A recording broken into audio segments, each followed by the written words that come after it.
Don't look surprised. That's your car, Professor Drake. It's been somewhat altered for a purpose.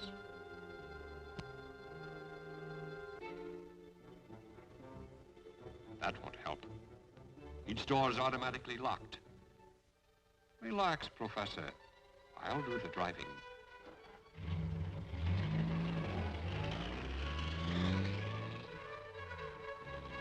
Your car is under my direct control. You can't see me, but I can see you from my remote point.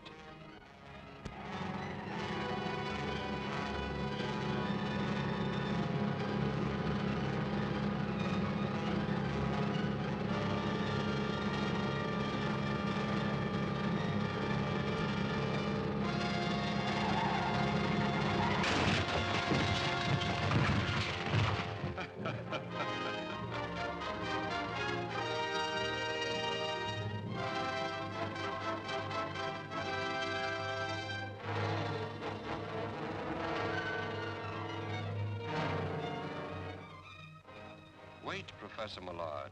You've been working too hard. Life isn't worth it. Your life. Remember poor Professor Drake and Kenyon and Bennett? The papers said their deaths were accidental. But you didn't believe that, did you? You've begun to suspect more than is good for you. Or for me.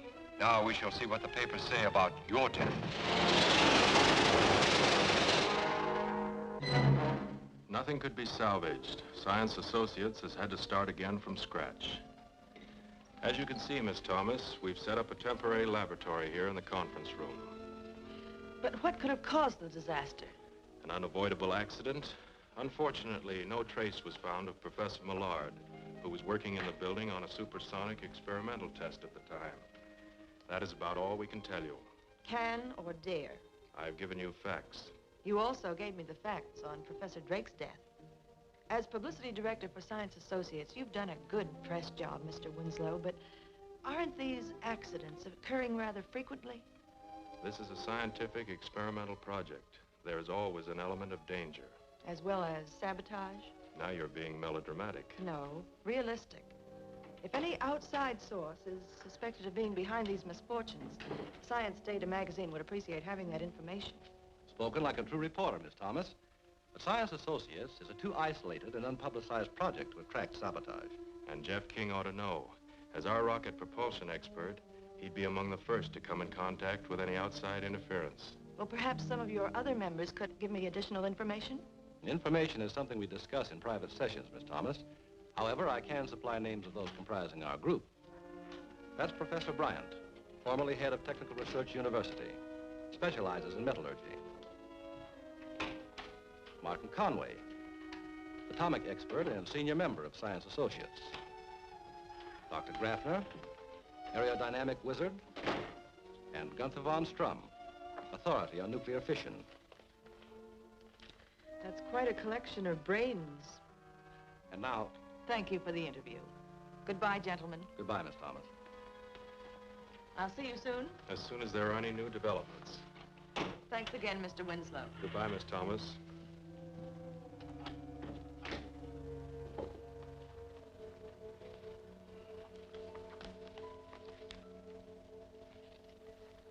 The meeting is called to order, gentlemen.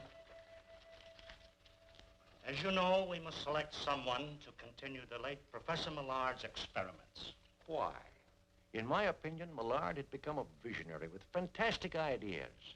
Mad dreams of developing flying suits to change men into human rockets. A victim of overwork. Yes, it must have unbalanced him. His weird experiments cost him his life, and us our laboratory. No, not so fast, gentlemen. There is a possibility that Professor Millard knew something about Drake's death, but he wasn't satisfied with the theory of accident, and neither am I. I agree. The day before that lab explosion, Professor Millard hinted that he was close to naming someone who calls himself Dr. Vulcan. Millard believed this person was guilty of stealing secrets from Science Associates and was responsible for Drake's death. Are you suggesting that one of us is a murderer? I'm merely repeating Professor Millard's words. You seem to be better informed than the rest of us, Jeff. Suppose you investigate the matter for us. In a special capacity. in order to protect our persons and our interests. Agreed, gentlemen? Yes. The new controlled rocket we'll soon be testing. It's part of our interest. Safeguarding that can be Jeff's first job. All right, gentlemen, I accept. I'll arrange for the secret transportation of the guided missile to the testing grounds. Well, if there's nothing more at the moment, I move that this session adjourn. Second. Meeting adjourned.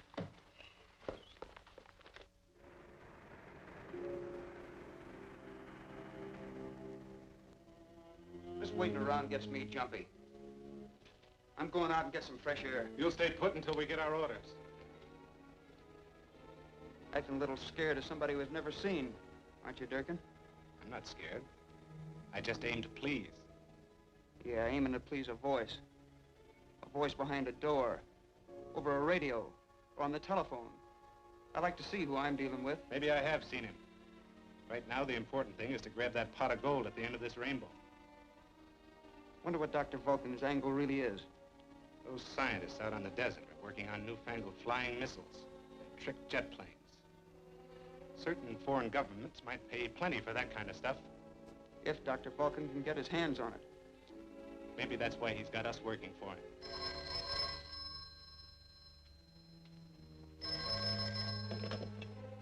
Durkin speaking. I have a job for you. Do you know Professor Jeffrey King when you see him? Sure. What about him? He has convinced Science Associates that Millard and Drake, at least, did not die because of accidents. You think he knows anything or just guessing? That's what I must find out. If he has any evidence against us, it's probably hidden in the conference room. Tonight, I want you to go there and search.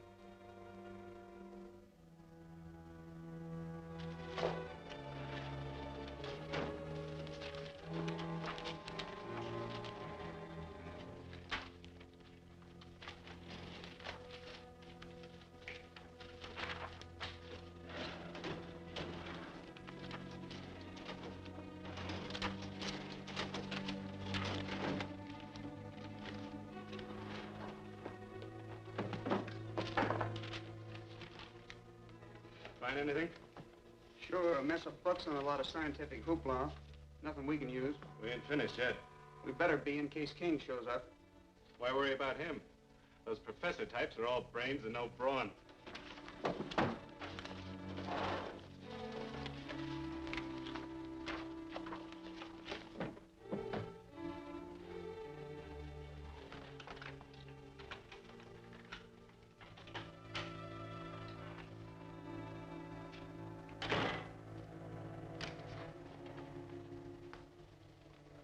What are you doing here? Just browsing. Whatever you're browsing for, you apparently didn't find. Who sent you here? That's our business. Am I making it my business?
Professor Millard, Here I am, Jeff.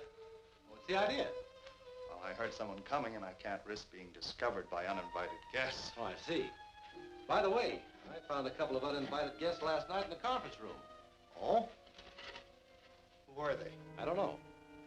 But I think they were two of Vulcan's little helpers. From now on, that project will be guarded. So you've been singled out as Vulcan's next victim. Not necessarily. Vulcan may have believed we had some evidence against him and sent the men to look for it. I hope you're right. Jeff, I'm not going to stay here any longer. I'm sure I can unmask Dr. Vulcan if I go back to... Now, wait a minute, Professor. We've been all over that before. Vulcan nearly succeeded in killing you in that laboratory explosion, remember? Of course. It was only your quick thinking that saved me. Well, next time we may not be so lucky. If you want to live, Professor, for the time being, you'll have to remain dead. You're right. But there's so much work to do. Yes, and all the time, space, and equipment with which to do it. You're right. That reminds me. I've completed the rocket suit. Good.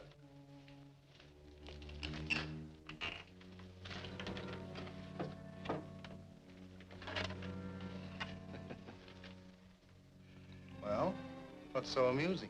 I was thinking how astonished Professor Graffner will be when he sees this. You know, he was convinced you were insane to try to build an atomic-powered rocket suit. And I guess he thought I was even crazier for helping you. Well, here it is. I hope it works. We'll soon know. I'll take it with me and test it for you. Well, stay close to the ground for the first few flights. There still may be a few adjustments to be made. Right. By the way, the professor's elected me to move the new rocket to the proving grounds for testing. Oh, well, be careful, Jeff. That's the kind of thing that Dr. Vulcan could sell to a foreign nation for a fortune. Yes, if personal gain is the motive behind Vulcan. But we're not sure of that. In any event, I've had the demonstration model loaded aboard an unmarked truck. It's being kept under armed guard in a small warehouse in town. I feel sure Dr. Vulcan has no idea where it is. I hope you're right. I'll let you know about the tests.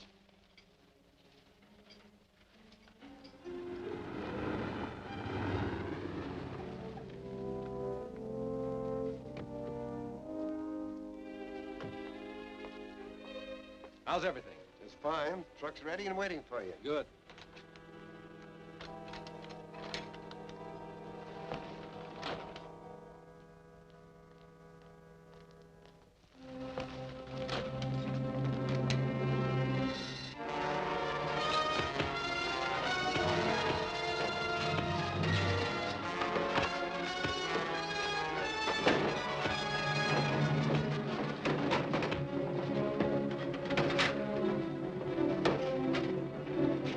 We'll take care of him. Get that truck.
This is Jeff's car. Something must be wrong. Yes.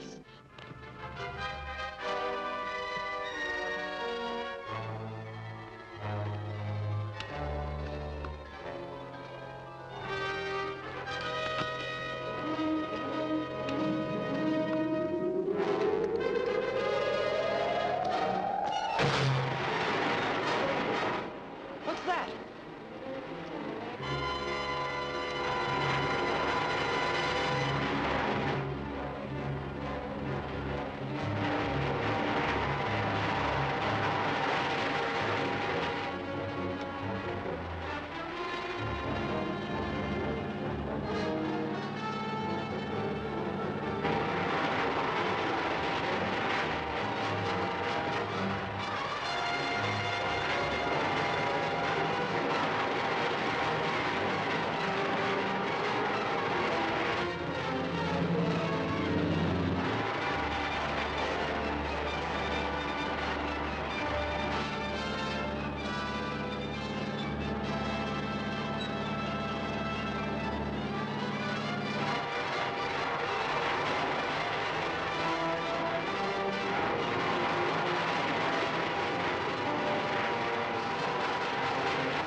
What's that?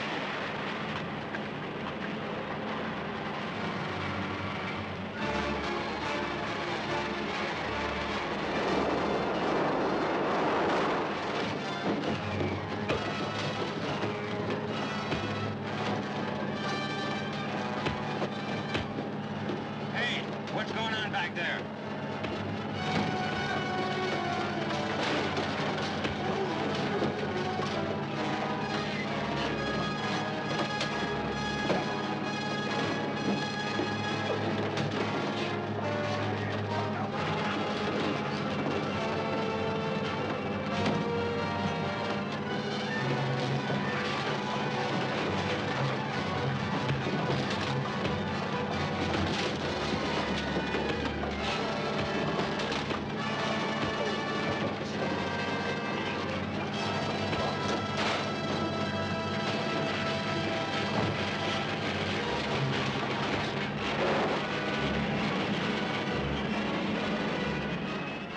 If that torpedo lands in any populated area, you'll be guilty of mass murder.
Fortunately, the misguided interceptor torpedo was exploded, presumably by the Rocket Man, popular name given the sensational phenomenon observed in the skies over this vicinity yesterday.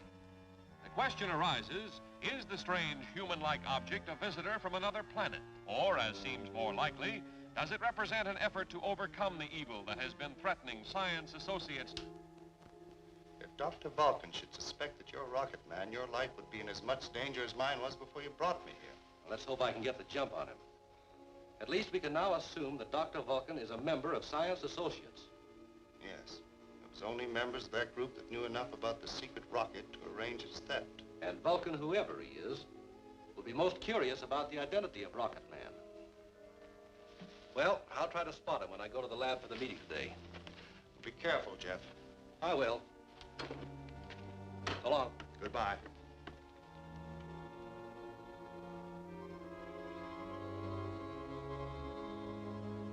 Bert Winslow described the sound of flight as resembling that of Millard's experiments in sonic propulsion. Yes, but no trace of Millard or his experiments were found after the explosion in the laboratory. And you, King, were the only one of us who believed Professor Millard's theories of sonic propulsion practical. Are you intimating that I might be the mysterious Rocket Man, gentlemen? Not necessarily, but you worked with Millard. Yes, and... Bert. What is it? Glenda Thomas just called. She snapped a picture of the Rocket Man in flight and has developed a good negative. Picture of the Rocket Man? Does it show who it is? No, the negative is too small for purposes of identification. Shall I give her permission to release it for publication? No, it's too dangerous. Dr. Graffner's right. As committee investigator, I should make a study of the negative. By all means, it might contain a valuable clue to the secret of construction. If the photograph is of any value to us, either for identification of the mysterious Rocket Man or the method of flight, I'll report on it. Haven't you anything to say, Professor Conway? No, I'm in agreement. We'll adjourn until we can have your report. Where is the photograph, Bert? Miss Thomas told me I could pick her up at the press club and see the negative in her apartment. Good. I'll meet you there at 2 o'clock. Right.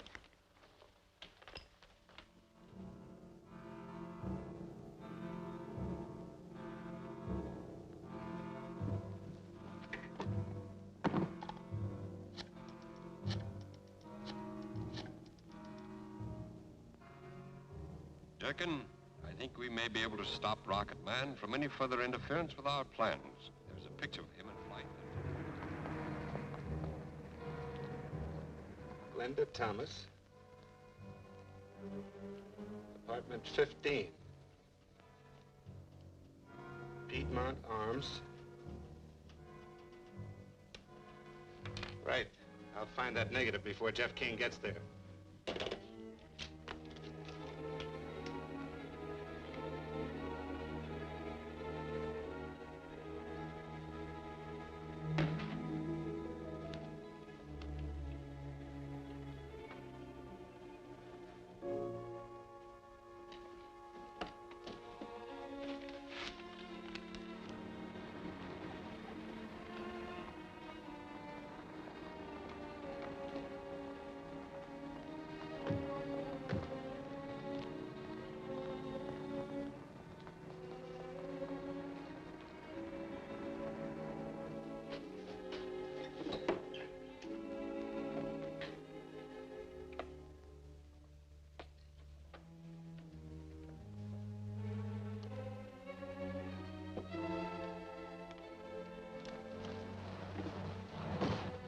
Someone's coming. Inside, fast.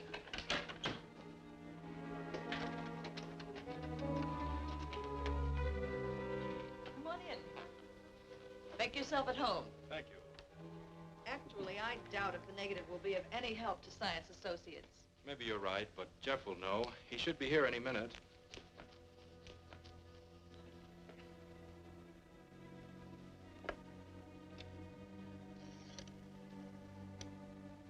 This is Dawson, 83469.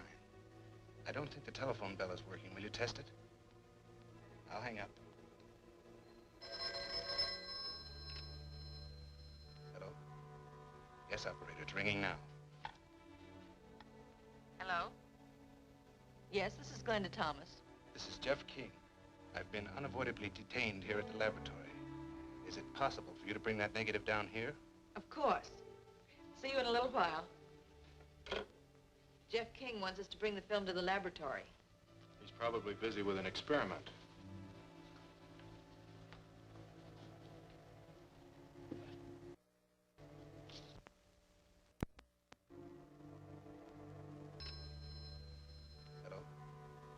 Yes, operator, it's ringing now. Hello?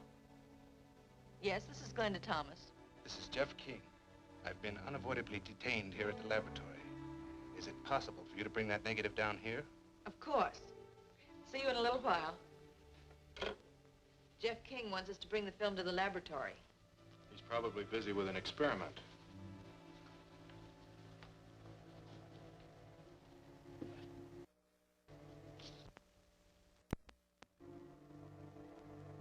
My boss would have paid me a pretty bonus for this little gem. And mine will, lady. Thanks for finding it for me.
Hey, Jeff!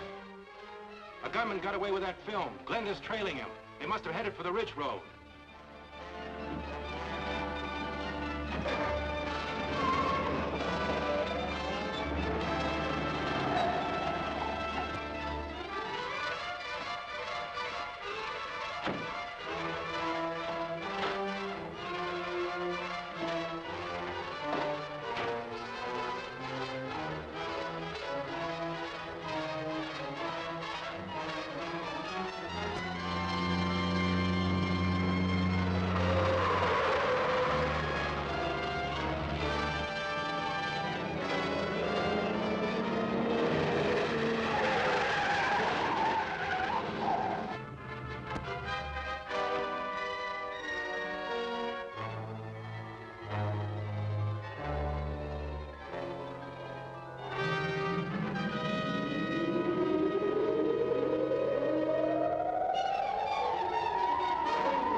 Dr. Vulcan.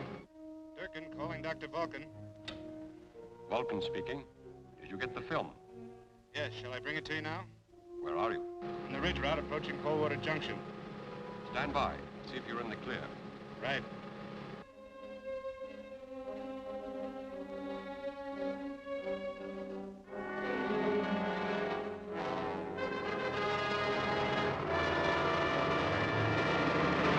I think you're being trailed, Durkin.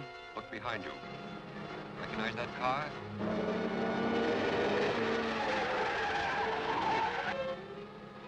Looks like a car that was parked in front of the Danes' apartment house. All right, I'll handle it by remote control. Come on in. Right. Switching off.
engine. It won't turn. Jump!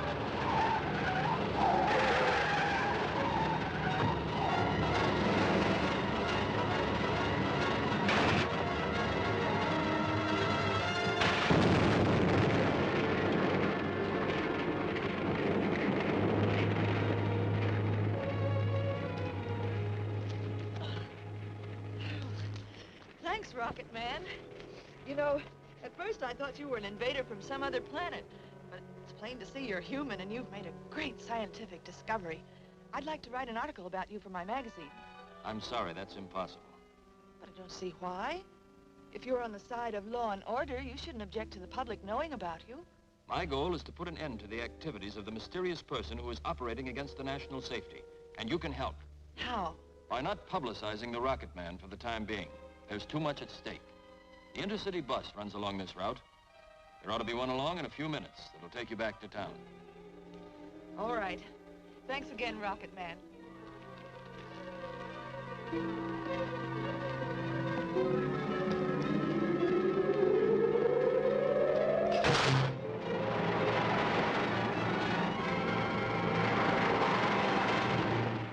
So even though Glenn had tried to help, Vulcan's men got away with the negative of her snapshot. But even if they enlarge the negative, they can't identify you as Rocket Man. After all, your face is covered. I know that. But the rocket suit will be identified as the one you were perfecting before the lab explosion. It's a matter of record that I was helping you. The natural assumption will be that either you're still alive and the mysterious Rocket Man, or I am. In that case, I'd be forced to leave Science Associates and go into hiding just as you're doing. Well, that hasn't hurt my work. It would be a pleasure to have you join me. I'd like to do that. But we must remember that as long as I can maintain my position with the group, there's a chance of finding out who Dr. Vulcan is. You're right. What good is any of our research as long as this sabotage continues? Vital secrets are stolen, and the lives of our colleagues endangered. Your identity as the Rocket Man must not be disclosed. So you can see how important it is to keep Vulcan's men from enlarging that negative. Have you considered any possible ways you can do that? Yes. The key lies in duplicating the negative on a fine-grained film. And for the type of enlargement they'll need, only Micro 247 can be used. I don't see how that helps you any. Micro 247 is made only by microphotochemists. I'll get them to stop all sales. Good. But isn't there a supply kept in Science Associate Lab? And if you suspect anyone... Yes, we use it from time to time in experiments. And that's exactly my point. Yeah. All right, then. Thanks. No soap, Durkin. I've tried every photo studio in town that could possibly handle that sort of film. And it's scarcer than bathing suits at the North Pole. There's no other outfit besides Microchemist that makes it? Well, not out here. I could get some back east, though. This can't wait.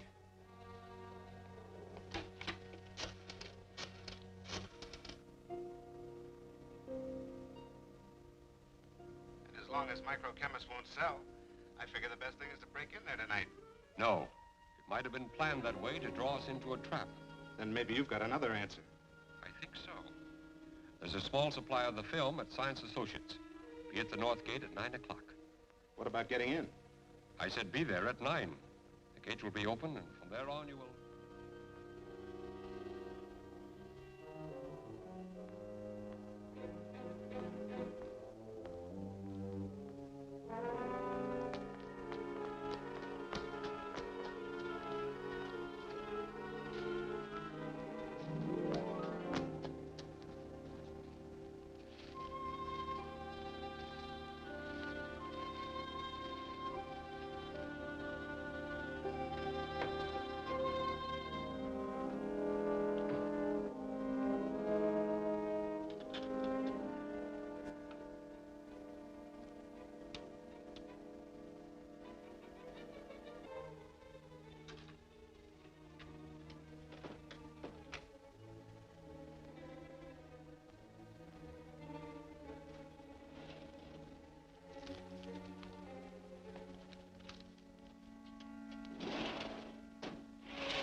Here it is.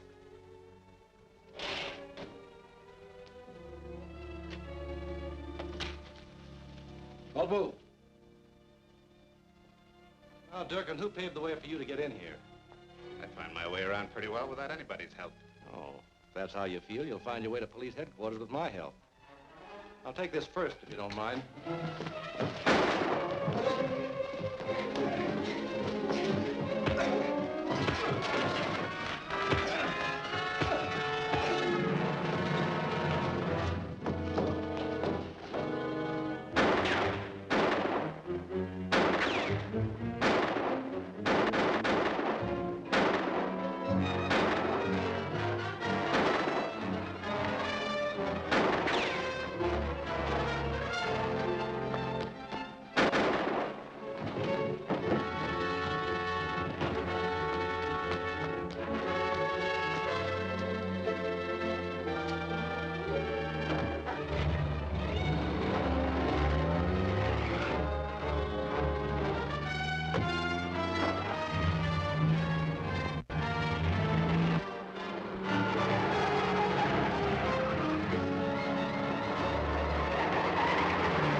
I got that Micro 247 film.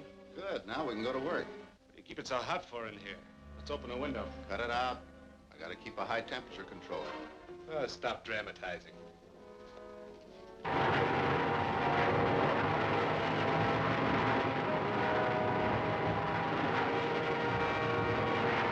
gonna take long? Oh, about 10 minutes. I got everything set. Good.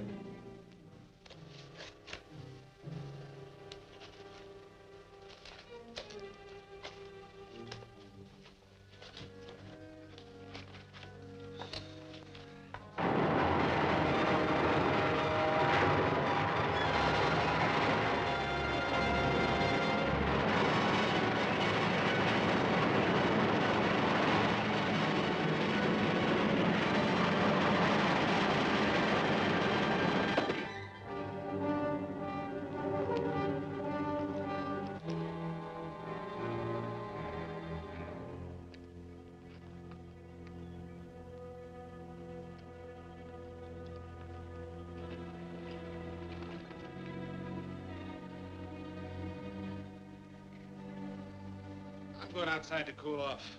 Call me when you're ready. All right, it'll only be a few minutes longer.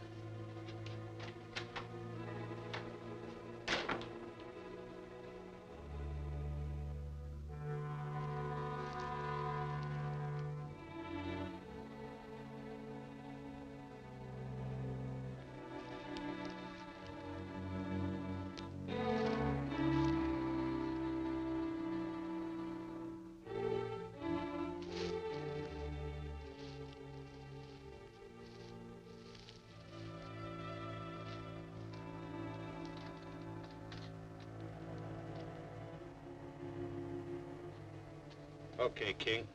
How did you get here? Hadn't you heard? I'm Rocket Man. Sure. And I'm the King of Siam. Inside.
it's strange how Durkin and his pal got in here.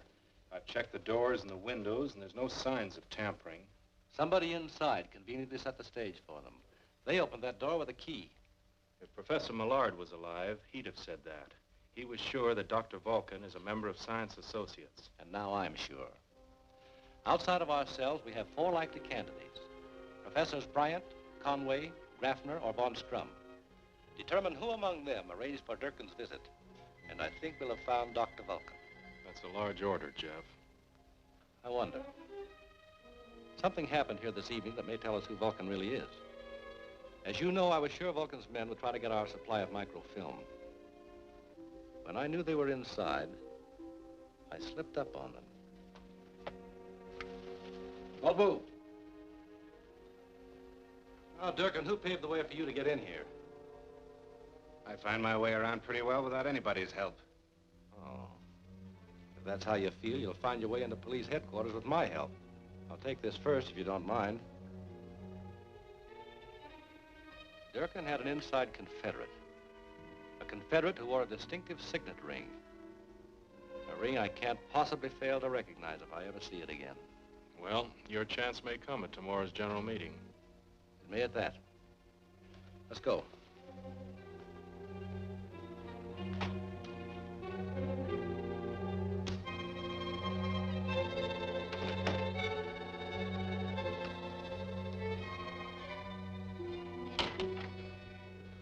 Hello, Bert. Good morning. Good morning.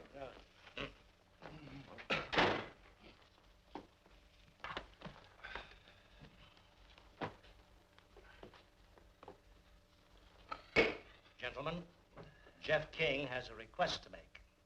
Thank you.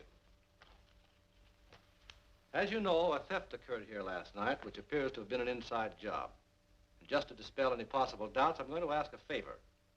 Will you all be kind enough to place your hands, palms down, on the table? That's a strange request. Oh, I don't understand. Obviously, we're under suspicion. What are you trying to prove, Jeff? I'm only trying to clear up something that's been bothering me. I'm looking for a man who displayed an unusual trademark last night.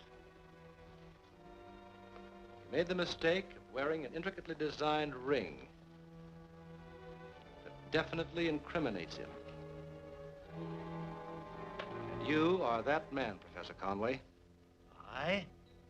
There must be some mistake. That's your ring, isn't it? Yes, but But you wore it last night when you conveniently turned the lights out in his room, didn't you? are you trying to insinuate that There's no use denying it. I'd recognize that ring any place. Perhaps you'd recognize this. I was warned about you, King. You've got to blame somebody for what happened around here. But you're not going to make me your scapegoat. Put that gun away. Don't move. Any of you.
Conway speaking.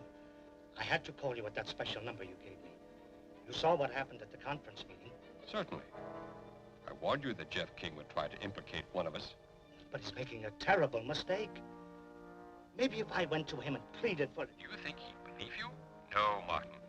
Once King gets his clutches on you, you're finished. Then you've got to make him understand. There must be something you can do. There is. Remember our pact to help each other if an emergency like this ever arose? Yes. Yes, of course. Well, I haven't forgotten it either. I've a friend living in town at the Hotel Mesa. He'll hide you until this affair is settled. Go there at once. Oh, thanks. Thanks.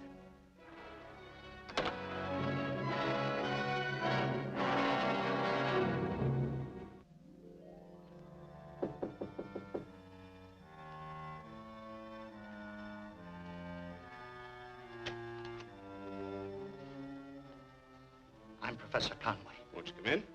Thank you.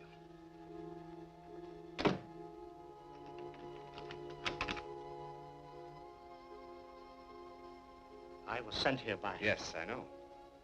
I've been through a terrible ordeal. So I've heard. Won't you sit down? Thank you. Up there. At the desk.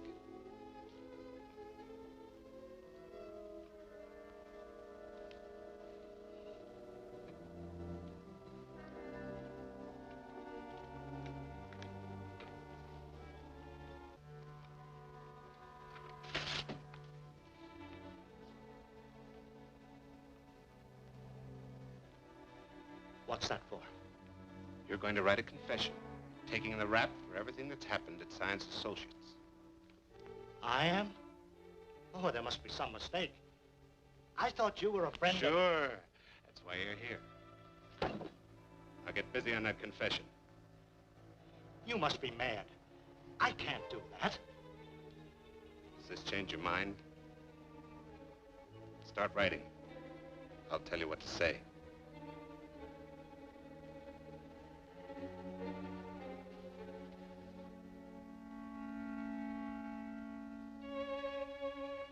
Professor Conway simply can't be Dr. Vulcan. He's got to be.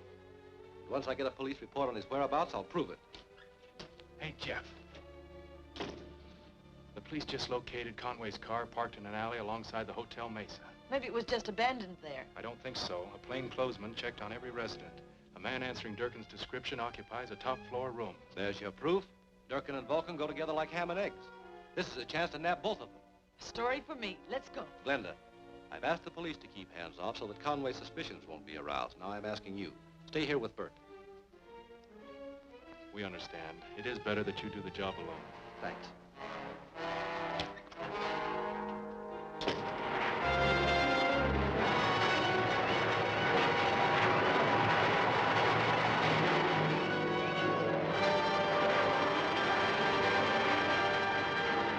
I, Martin Conway, am also guilty of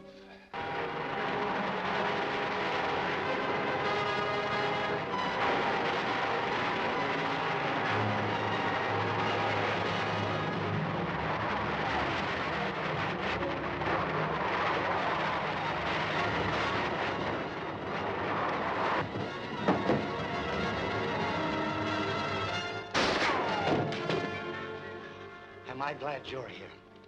This man was trying to make me write a false confession, implicating myself as Dr. Vulcan. That ring you're wearing is confession enough. How can I make you believe and understand me? This is a fraternity ring, worn by the members of a secret scientific club. There are many of them in existence. But yours is the only one at Science Associates. No. No, there's one other member of the Associates that wears an identical ring. Who is that man? Quiet.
Am I glad you're here?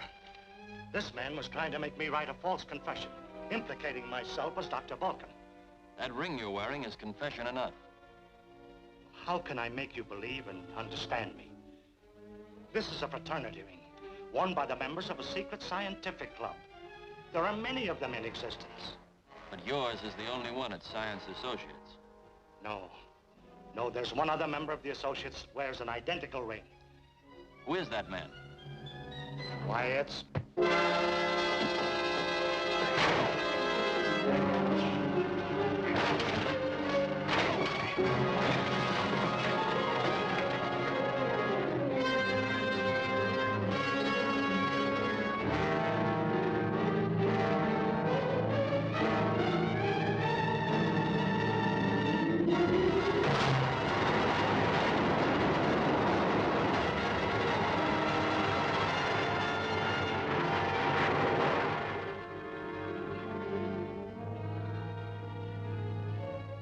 I can't understand it. I never noticed Conway wearing the ring you say you saw on Vulcan's hand. I don't think that was a coincidence. Vulcan planted it on Conway before our last conference. Then Vulcan had to know that you'd be looking for that particular ring at the meeting where you planned to confront him. Apparently. I only told Bert Winslow. Winslow? Well, I've always considered Winslow above suspicion, Professor, but Vulcan invariably seems to learn of my plans. I think I'll go back to the laboratory now and see if I can find out how he does it. Well, good luck, Jeff.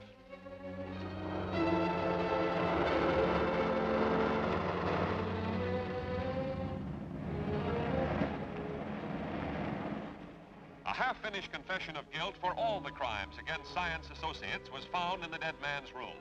Police, therefore, are convinced that Professor Conway was a murderer and saboteur in the pay of an unfriendly power. That doesn't make sense, Bert. Even an absent-minded professor would finish his suicide note before killing himself. You think someone else did it? Yes. The real Dr. Vulcan. It just occurred to me that we've been overlooking the most logical suspect. Jeff King himself. Jeff? Don't be ridiculous. Now listen. He's the only one besides us who knew where Conway was hiding. And it's obvious Conway's murder was designed to leave Vulcan free to make his next move unhampered by suspicion and vigilance. Jeff could have planted that ring on Conway before your meeting. But if that was Jeff's plan, why would he let me in on it? So you'd back up his innocence, just as you're doing now?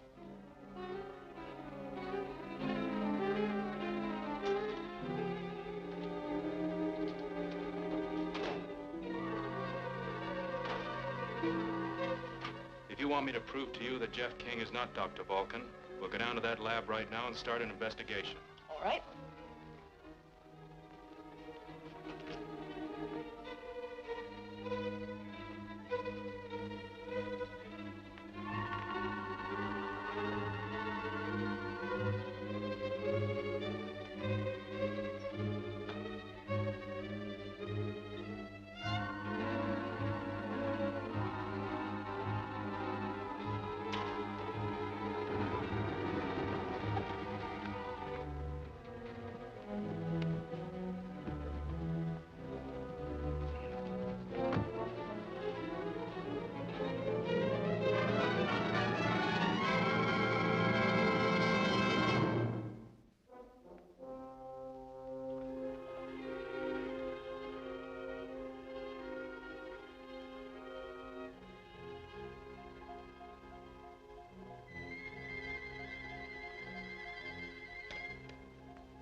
Hello, Seven.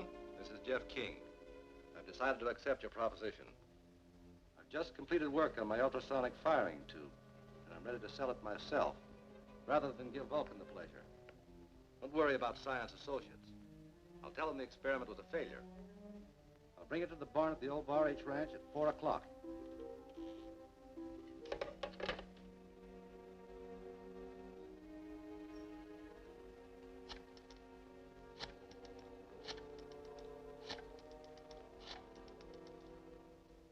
Hello, Durkin.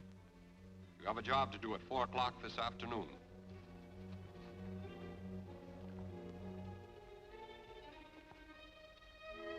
Jeff isn't Dr. Vulcan himself. He's working for him. Looks like that's all the proof we'll need. All but nabbing him in the act of selling that firing tube. I'm going to be waiting for them at the barn. I want to go, too. All right, but you can't go dressed like that. You drive over to the garage, we'll try and pick up some rougher clothes.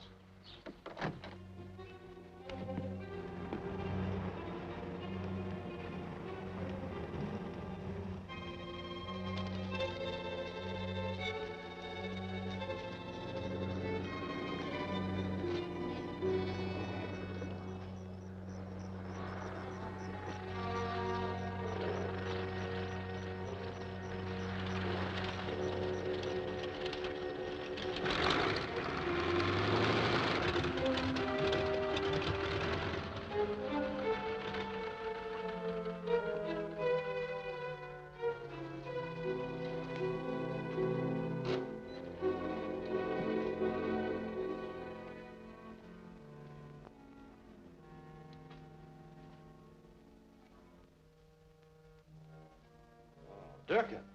That's right, surprised? I'm not surprised at anything Dr. Vulcan does. Okay. Then hand over the firing tube. Not so fast, Jeff King.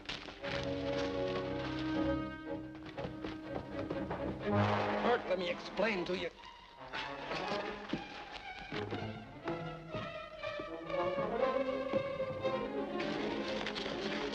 Bert, wait a minute. Listen to me. Listen to me. I did, you traitor. I heard you talking over the telephone in the conference room. But that was for the benefit of a hidden microphone. That package I gave Durkin contained it. I know what was in that package.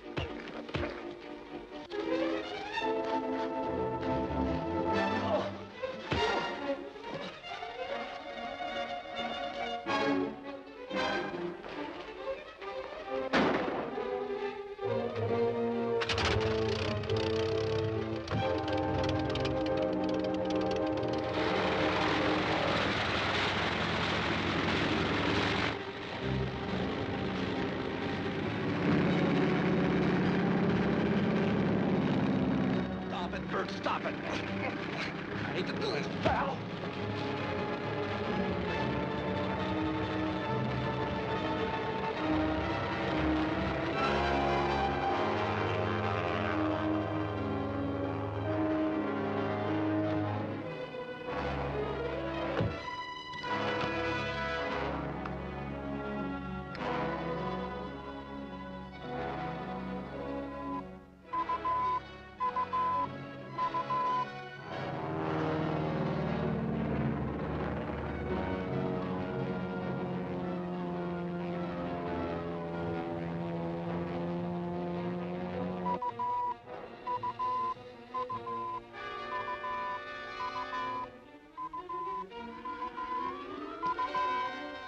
Now listen to me, Bert. Durkin may be leading us to Vulcan's headquarters. There's a direction finder in that package he took with him. What? That's right. But Durkin also took Glenda with him. Glenda? Yes, we thought there was a secret firing tube in that package. She was trying to get it away from Durkin. I saw her get into the plane. Durkin, calling Dr. Vulcan. Durkin, calling Dr. Vulcan. This is Dr. Vulcan. Come in, Durkin. I got that firing tube from Jeff King. Are you sure he didn't slip you a concealed direction finder? Signals are coming over my radio amplifier. Stand by, I'll check it.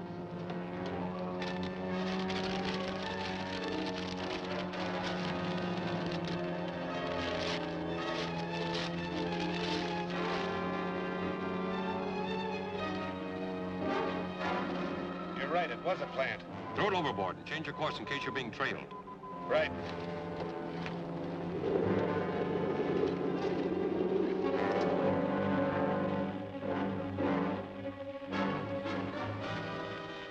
What's the matter? Either this detective's gone haywire, or Durkin's discovered the direction finder and ditched it. Then how are we going to know where he's taking Glenda? You'd better get to the nearest telephone and call the police aeronautics division.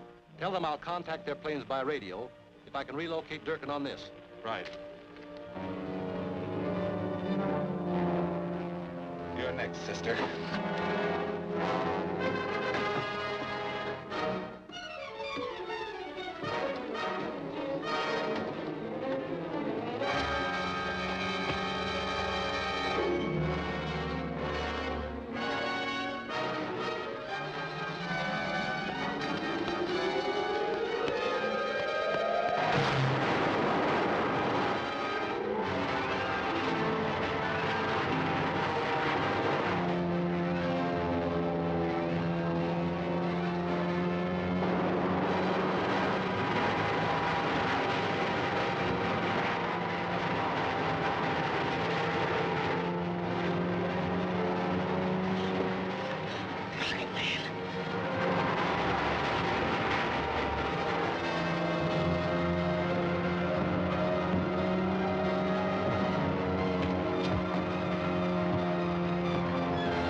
glad you caught up with me again.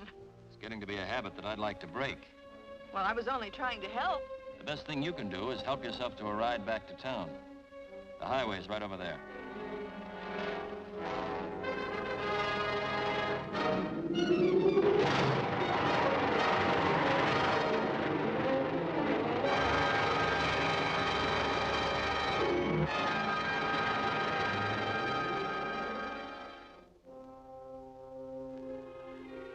And if Bert and Glenda hadn't interfered, we might have known who Dr. Vulcan is by this time.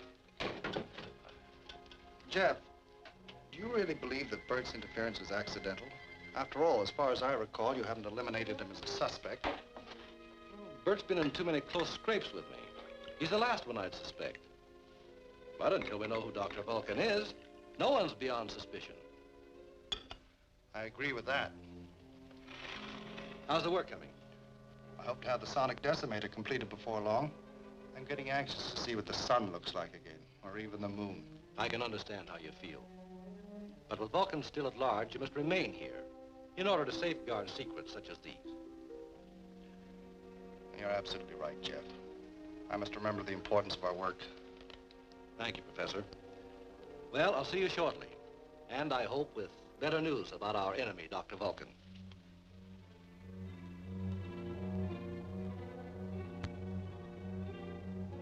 Durkin calling Dr. Vulcan. Go ahead, Durkin. I just got back here, but I'd like to take care of that King character right now. That might be a wise move. From what happened this afternoon, I believe that King and the Rocket Man are one and the same. Then we can kill two birds with one stone. We might even make it three. How do you figure that?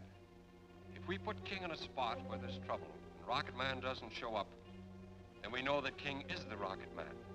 Yeah, sure, but what's the other gimmick? There's a new device just completed by Eastern Electronics, which will have to be transported to the lab. At the conference tomorrow, I'll see to it that King is the one. That hidden microphone must have been put there by a Confederate. Someone who had free access to these rooms. Well, in any event, you've put him out of business by cutting his line of communication. I believe Vulcan has too many sources of information to be stopped that easily. No, our only protection against him still lies in the maintenance of strictest security. Well, in that case, we have an immediate problem to discuss. Go right ahead, Professor. Well, gentlemen, as you all know, I've just completed assembling the sonotron at Eastern Electronics. It should be brought here immediately for testing. Well, that's no great problem. You forget the tremendous value of the sonotron to any foreign power. Well, why not leave it to King? Ever since we've appointed him our director of security, he's been quite successful in warding off this unseen enemy. Well, gentlemen, the choice is yours. Well, I say King. Agreed. Thank you. I'll begin making my arrangements immediately. Bert, I want you to go along. Good. What are the arrangements? Well, I'm not sure yet. But suppose you meet me outside my apartment at 4 o'clock. Sure thing.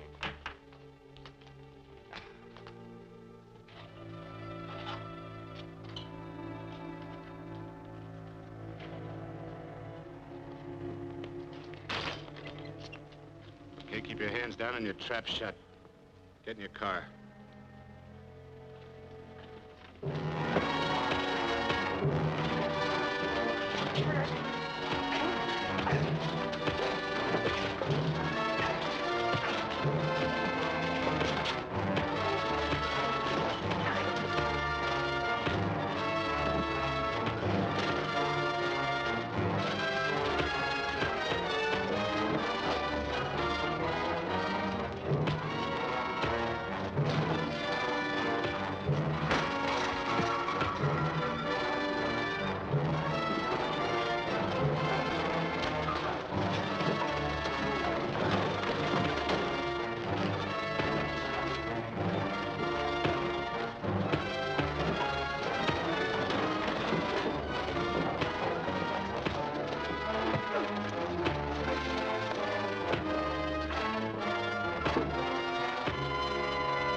about a cigarette, Durkin? Okay.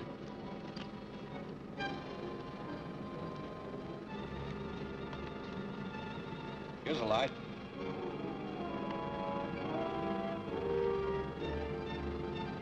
What bright ideas Dr. Vulcan dreamed up this time. It's bright, all right. 3 birds with 1 stone.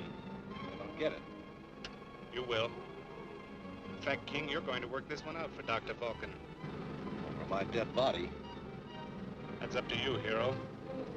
But when we get to Eastern Electronics, I'm going to be your driver on the truck that moves the Sonotron. Got it? Better play along, because I got a hunch that Rocket Man ain't going to show up to help you out of this one.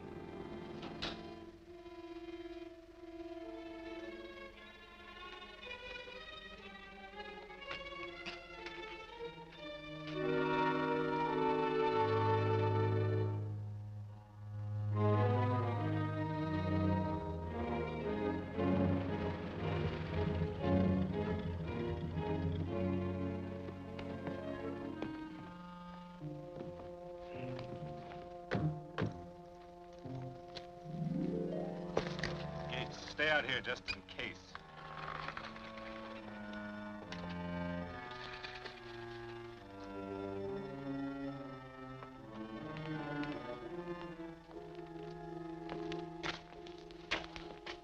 What can I do for you? I'm Jeff King of Science Associates.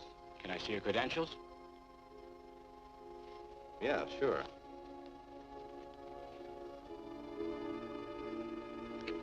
What about him? Why, he's my driver. Okay, it's all set to roll. I'll get a receipt for you to sign. Thanks.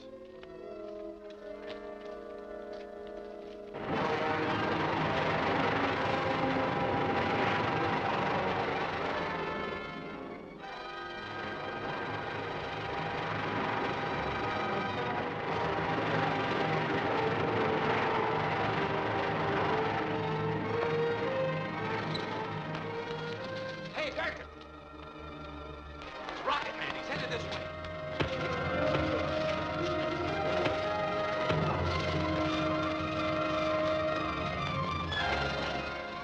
They were gonna hijack the truck. Let me have this and you call the police.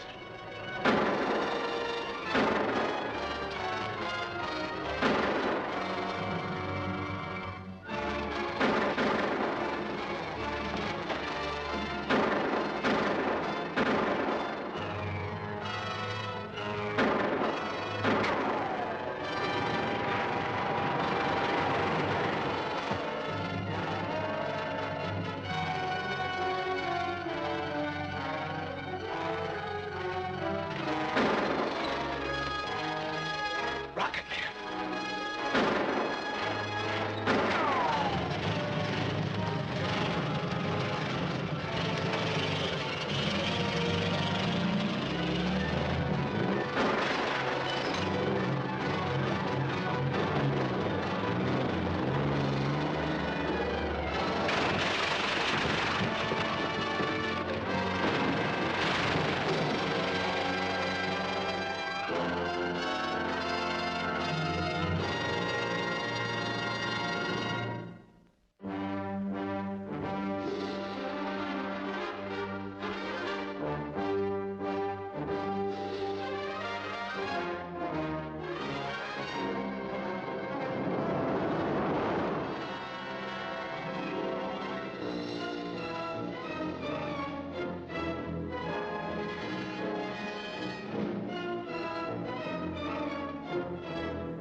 Thanks, Professor. I'm afraid we've lost the sonotrone, but at least Vulcan didn't get it. Well, we can build another.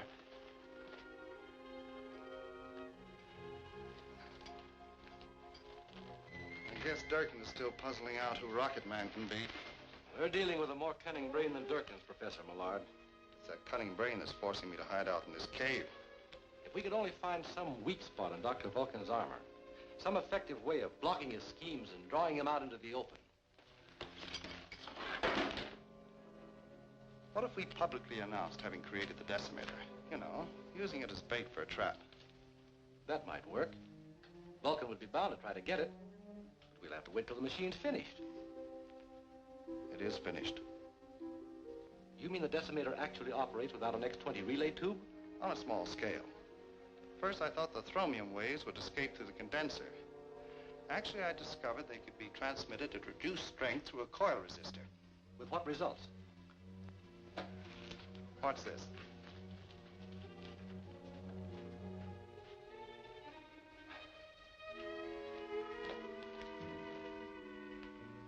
Know what this is?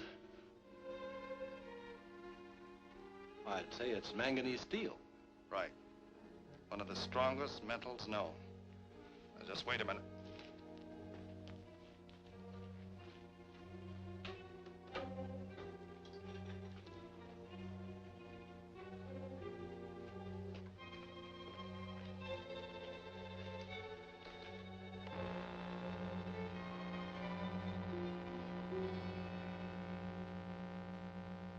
What's that steel bar?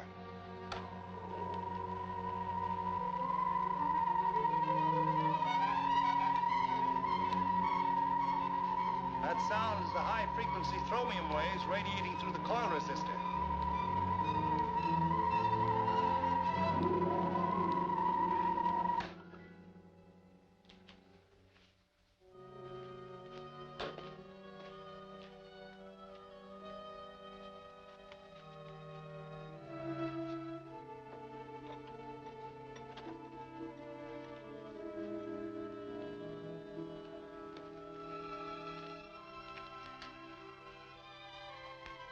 Well, here's what's happened to your manganese steel, Jeff.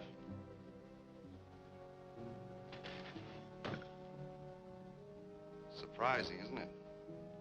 It's not only surprising, Professor, but in the hands of the wrong people, it could be terrifying. Now I have a little surprise for you. I've completed work on the X-20 tube. Jeff, do you realize what this means? We'll possess the most potent weapon of its kind in existence. Can you bring me the tube tomorrow morning? Well, I don't know about tomorrow. Vulcan must have figured out that I know Rocket Man. Every move I make may be watched. It might not be wise for me to come here again for a few days. It's bad enough being cooped up here. To have to stay underground like a mole unable to work, Jeff, I understand, Professor. Well, I guess the time has come to take Bert and Glenda into our confidence.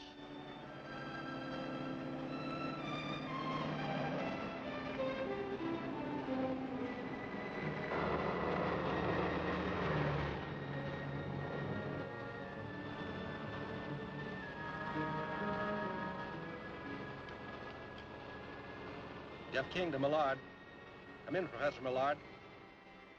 This is Millard. I'm being followed just as we figured might happen. I'm leading whoever it is out into the backcountry on a nice, long, wild goose chase. What about Bert and Glenda? They're on their way to the cave in Bert's car. They have the relay tube with them. I gave full instructions for finding you. Splendid. I'll install the X-20 tube in the decimator as soon as they arrive. Right. See you later.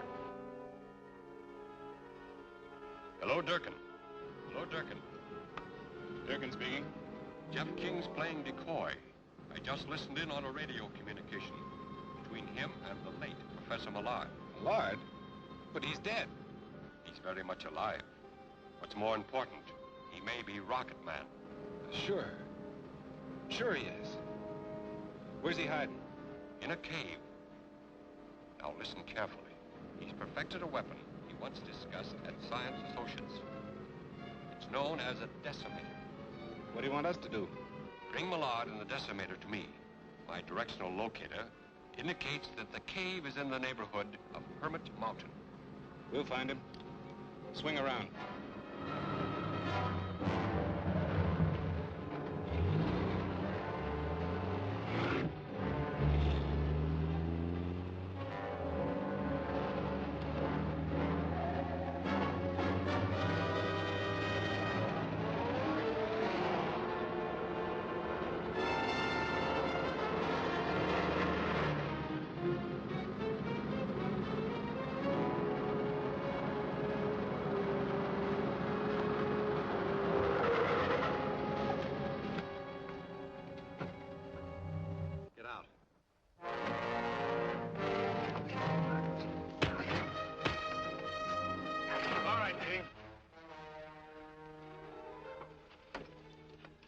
hold him here. I'll pick up a couple of the boys and head for Millard's cave.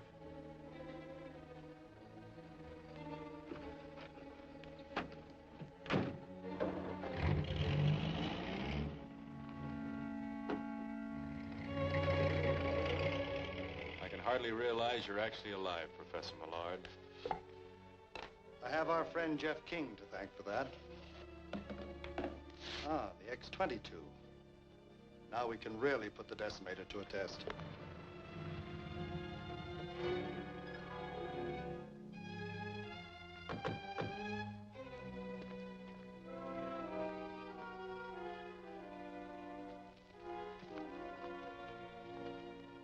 Might be a long wait, pal.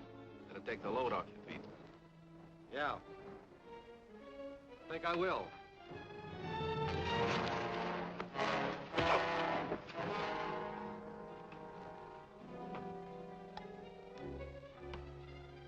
There. With the addition of the X-22, I believe this is one of the most deadly machines ever devised. Calling Professor Millard. Come in, Millard. Calling Professor Millard. This is Jeff King. I'll get it. Don't bother. I'll get it. You hear me, Professor? What's wrong? King's broken free. We've got to work fast. Tie up those two. Sit down. Over here.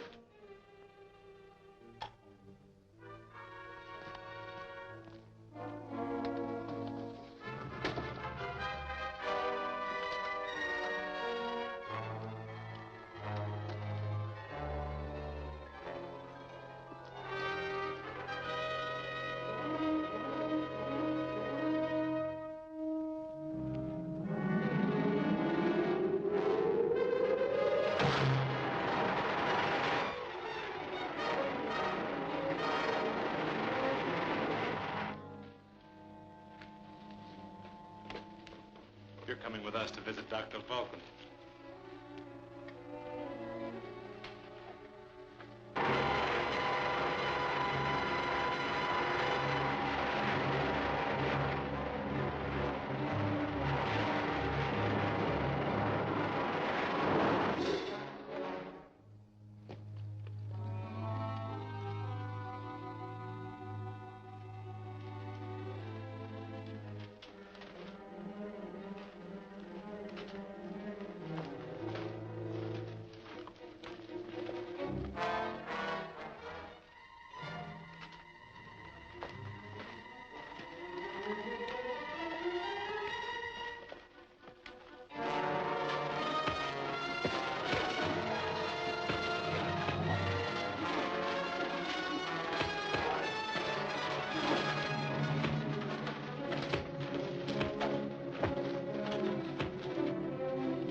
The mountain's melting.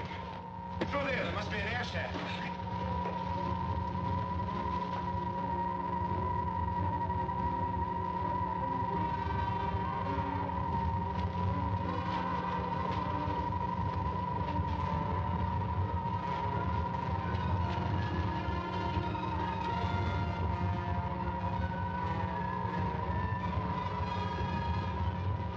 Jan, save Bert and Glenda. They're tied up in the cave.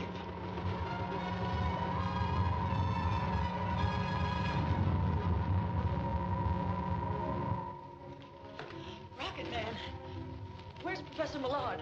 He's all right, but the tunnel is filling with lava. Hurry, Rocket Man.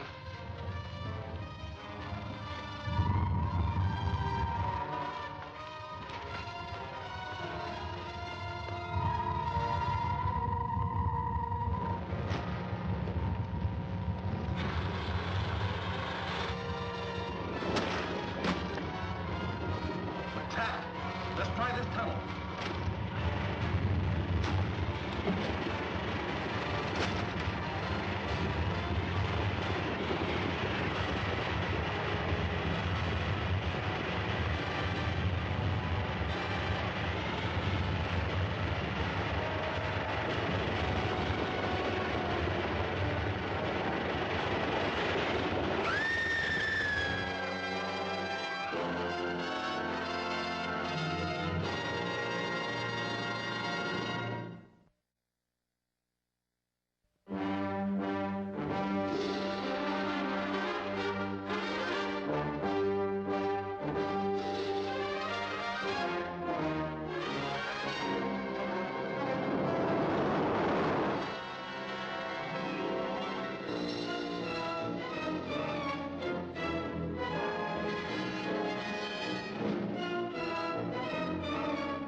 try this tunnel.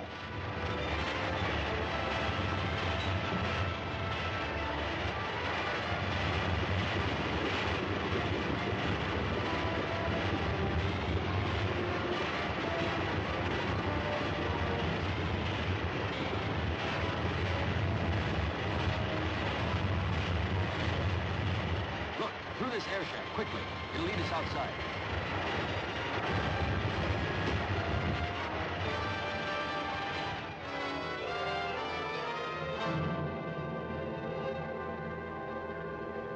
All right, King. Now you admit helping Millard create the illusion that he was killed by the explosion in his laboratory several months ago. Yes. Millard knew it was Vulcan who tried to kill him, so he decided to finish his greatest experiment underground, free from Vulcan's interference. And he did perfect the most devastating weapon known to man. But what good will that do man? The decimator was destroyed. That's true. But I worked with Millard on the decimator, and I may be able to reconstruct it with the help of our research notes. Well, if I can be of any help, It'd be an honor to help you. Splendid. Thank you, gentlemen. But for the moment, I'd rather work alone. If any help is needed, I'll call on you.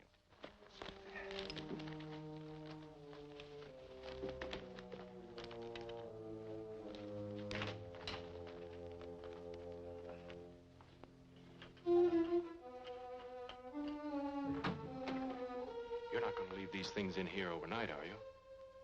They'll be as safe here as any other place, Bert. This is one of the most heavily guarded buildings in the entire Southwest.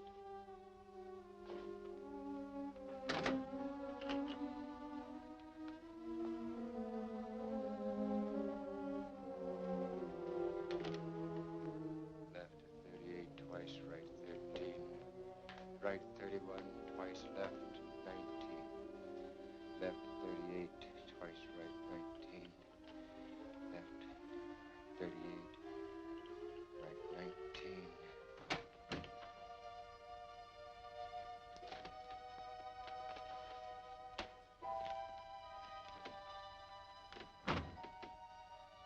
RFD 48 Mink Shoals. RFD 48 Mink Shoals. RFD. By the desk. RFD 48 Mink Shoals. RFD 48 Mink Shoals. Von Strum. So you're Dr. Vulcan. RFD 48 Mink Shoals. Cut out the double talk. Why have you been murdering our best scientists and stealing their secrets to sell to foreigners? RFD 48 Mink Shoals. Quit stalling, Von Strum. Wait a minute, Bert.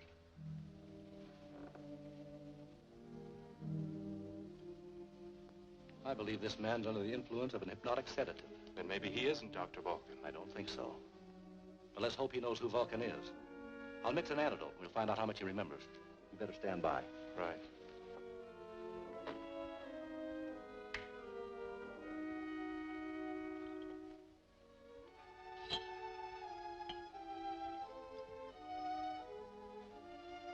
Here, Von Strum.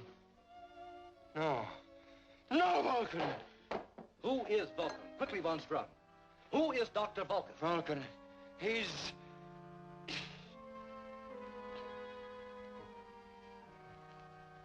What? Jeff. How did I get back here? Back from where? I don't know. I can't remember. We went to Gramercy's for lunch, all of us, after the meeting. And I don't understand. I was sitting there with a cup of tea and... But that was hours ago. Can't you recall anything since? Hours ago? When you came in here, you were repeating the combination to the safe. But as you were leaving, you kept saying RFD 48. What does that mean? What does it mean? I don't know. I think I do. Vulcan induced Von Strum's hypnosis.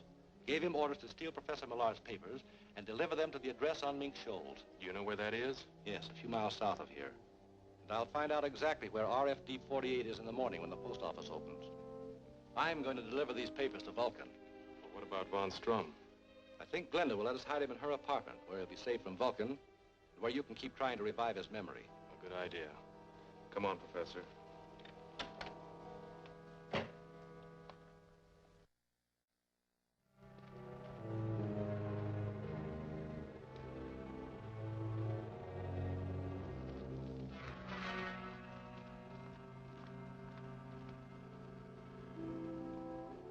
Walk up to the highway and look out for Von Strum. I'll be inside.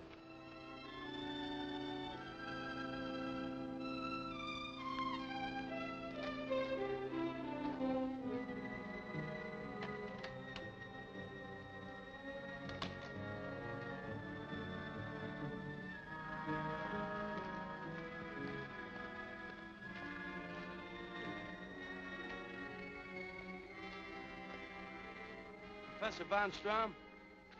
You ain't the professor.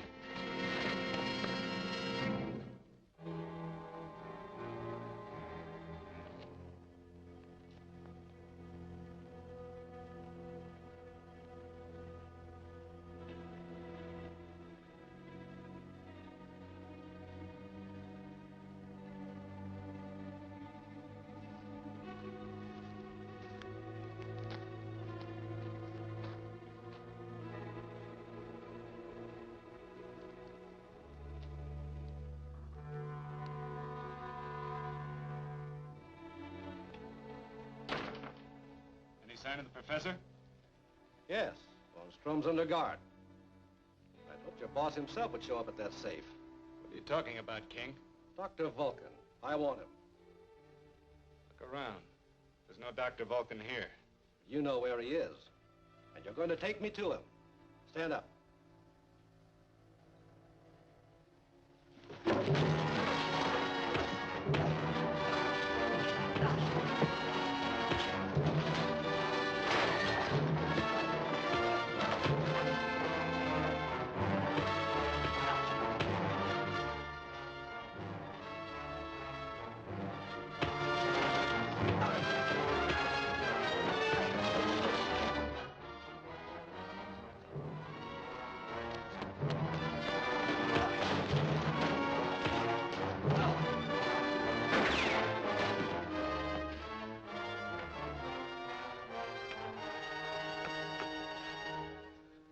King.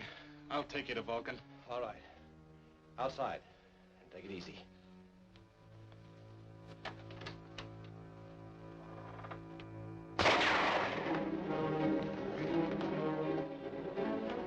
Hey, Turk, keep him pinned down here.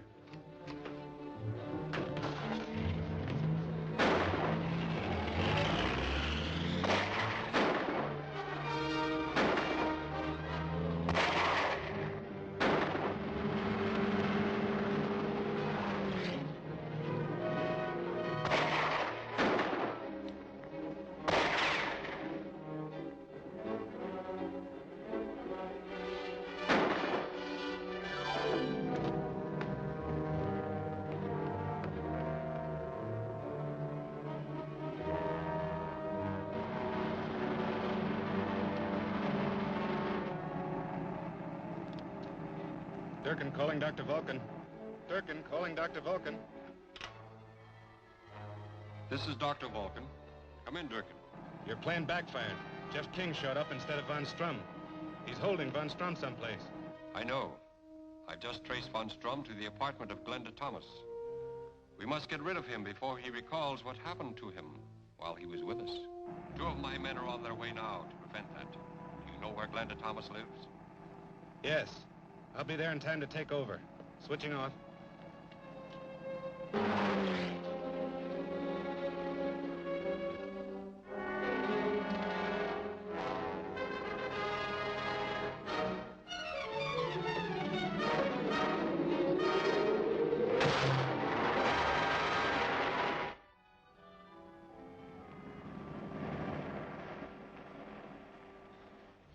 Thank you.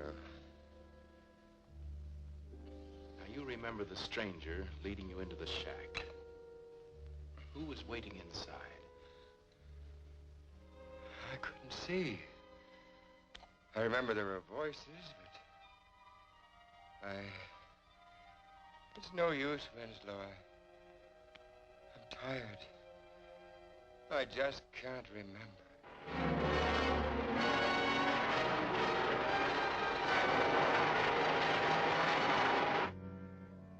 Try harder, Professor.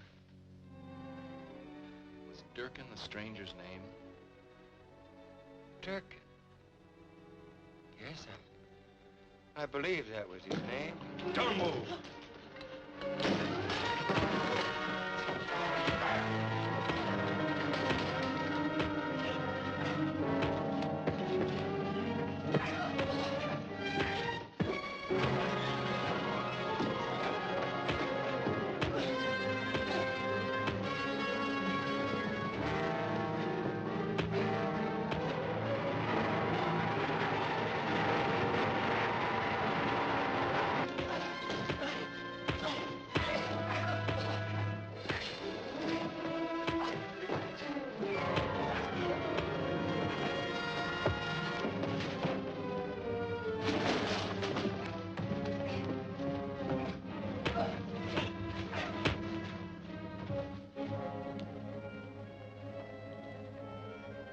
You just prolonged the agony, sister.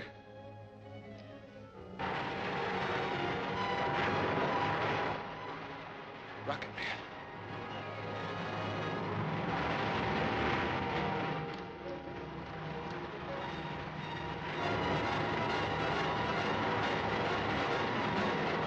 Here he comes. Let him have it.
You just prolonged the agony, sister.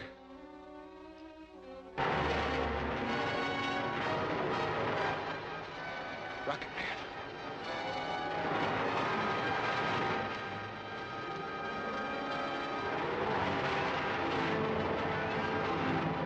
Here he comes. Let him have it.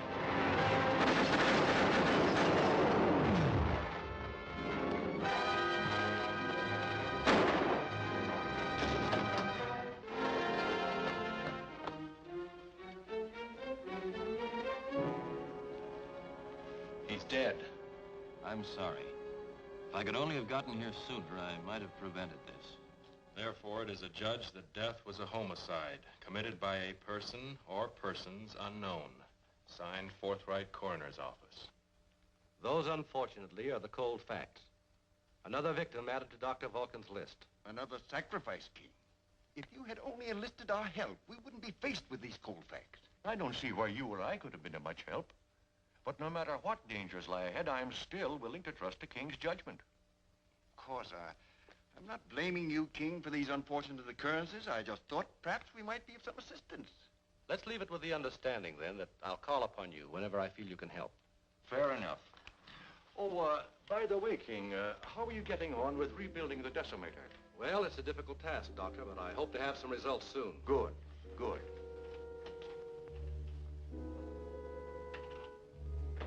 I think he may be very surprised to find out how soon it'll be.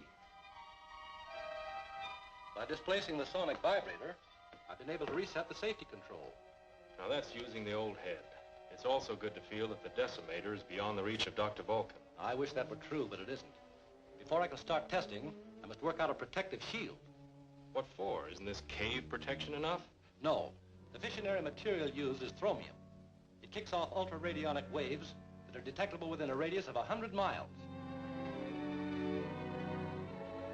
And since I know Millard was using thromium in his experiments, I devised this radionic detector, sensitive enough to pierce the most powerful shield.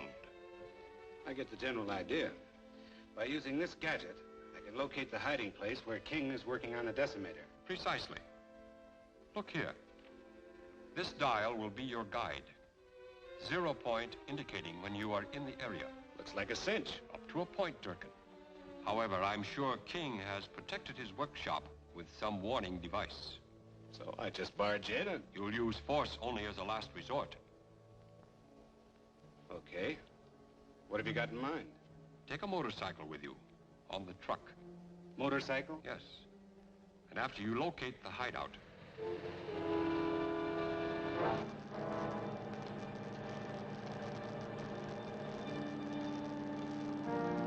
Slow down a little. Hold it. Down that side road to the left.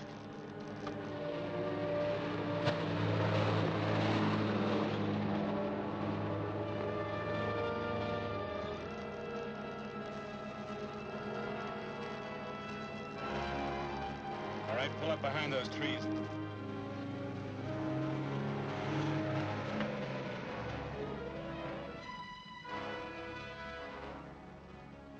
That's the place we want. Pull up there and stop.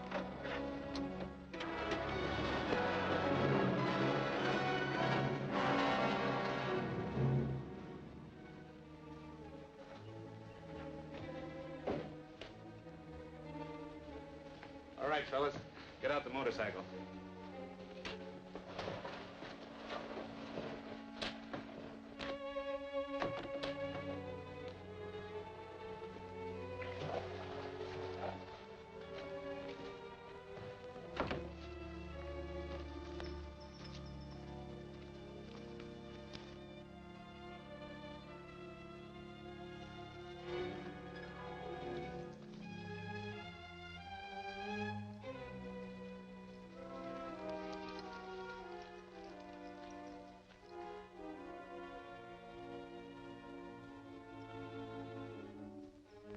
Well, we're all set.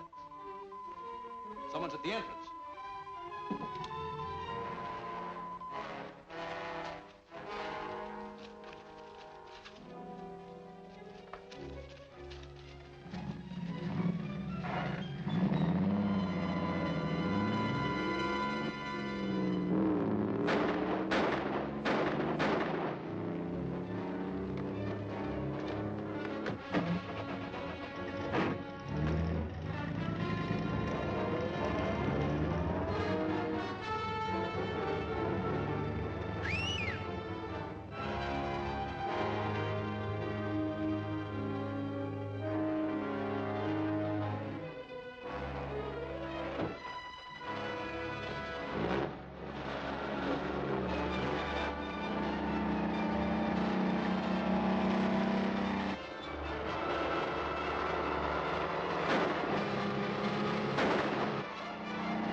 Well, that takes care of him. I'd feel much better if we'd had a chance to talk to the guy first. Yes, that would have helped. The camera we conceal at the entrance might lead us somewhere. By George, you're right. His photo might be an even better clue for us. Let's get back and see what we got. Right. The decimator, it's gone. I don't get it. That guy on the motorcycle. The oldest gag in the world. He was a decoy to get us away from here. And we really fell for it. But we better find out who our visitors were. But won't it take too long to get a print? No, this camera takes a positive picture. We can get a photo without a negative in a couple of minutes. Bring me that test box, will you?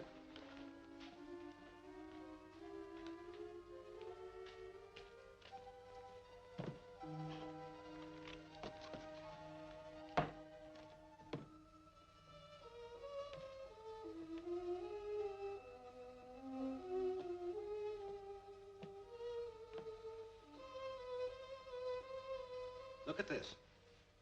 What's so surprising about seeing Durkin? No, not him, the truck. It must still be in the vicinity, and a police blockade could trap it.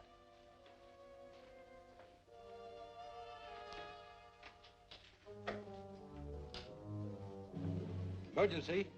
Calling Highway Patrol. Emergency. Highway Patrol answering. This is King of Science Associates. A valuable piece of equipment has been stolen in a truck license 24368. Looks to be about a 3-ton truck, stake body, covered with a tarp. We'll spread a dragnet.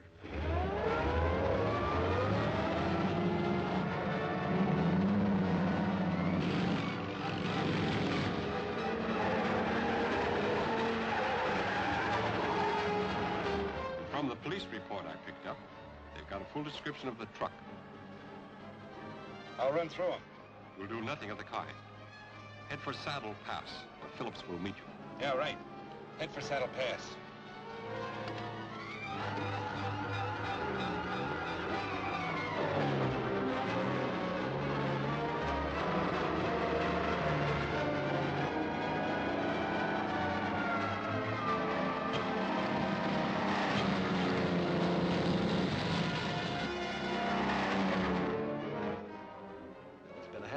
We should hear something pretty soon. Or start building a counter weapon. Highway Patrol calling King. Come in. Our patrol has just located your truck moving along Abbey Road towards Saddle Pass. Great. I'll take it from here. You stay here in case I need a contact. Well, what can you do alone? I have a fair idea.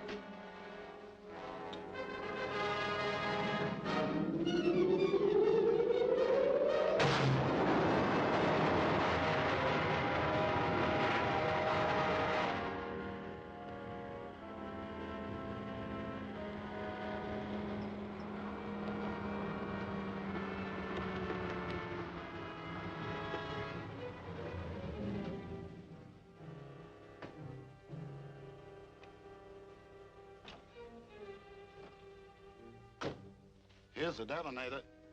Okay. Help him move the decimator. I'll set this up. Okay.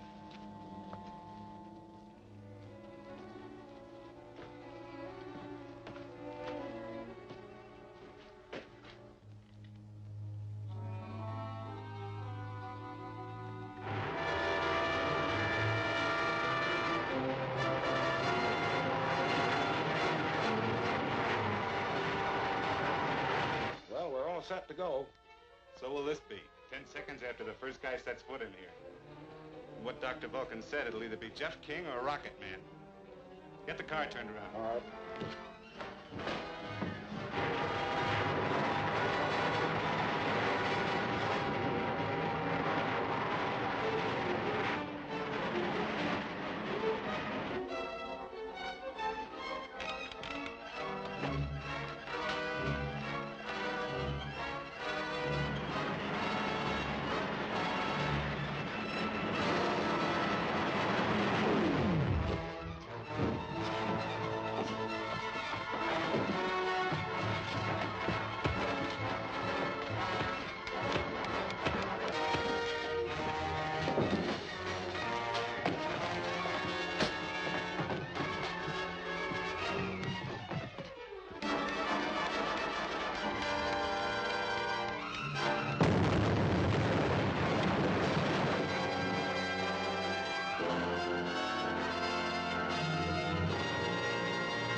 truck's about to blow. Let's get out of here.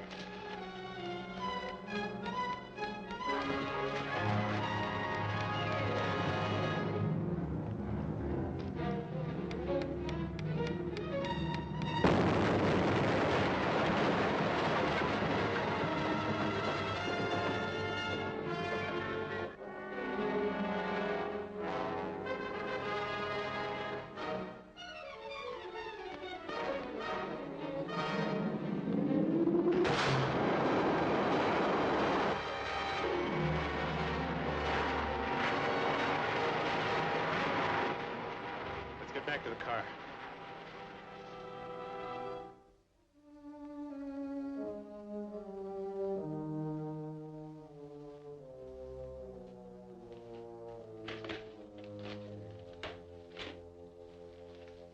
Jeff. Oh, you. You're a rocket man. Yes. I guess this had to happen. I should have guessed it before. But why did you hide all this from me? Professor Millard and I thought it wiser not to tell anyone. We felt the fewer people who knew, the better chance we'd have to unmask Dr. Vulcan. And that is Millard's invention. Yes. Shortly after he established himself in that cave to escape Dr. Vulcan, I found out he perfected the flying suit and volunteered to test it for him. Well, here it is. I hope it works. We'll soon know. I'll take it with me and test it for you. Well, stay close to the ground for the first few flights. There still may be a few adjustments to be made. Right. By the way, the professor's elected me to move the new rocket to the proving grounds for testing. Oh, well, be careful, Jeff. That's the kind of thing that Dr. Vulcan could sell to a foreign nation for a fortune. Yes, if personal gain is the motive behind Vulcan, but we're not sure of that. In any event, I've had the demonstration model loaded aboard an unmarked truck. It's being kept under armed guard in a small warehouse in town. I feel sure Dr. Vulcan has no idea where it is. I hope you're right. I'll let you know about the tests. That warehouse was where Glenda and I were to meet you. Yes. I had everything set. Then somehow Dr. Vulcan learned of my plans.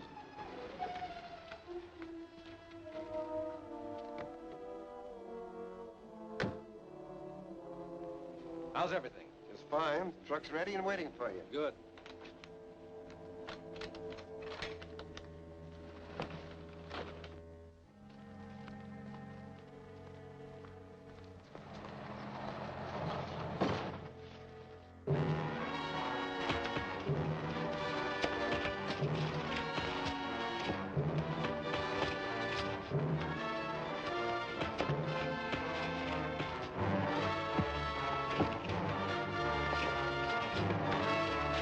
We'll take care of him. Get that truck.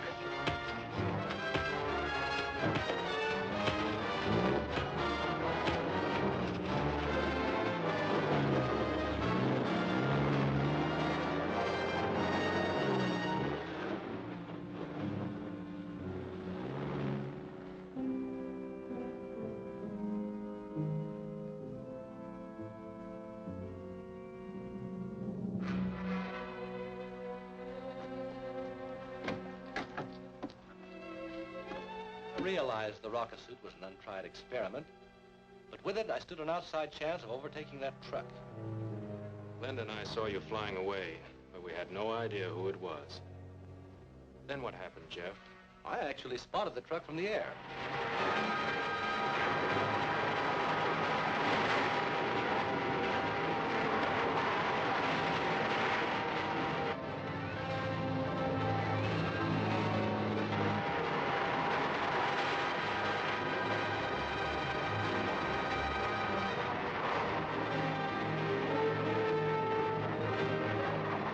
What's that?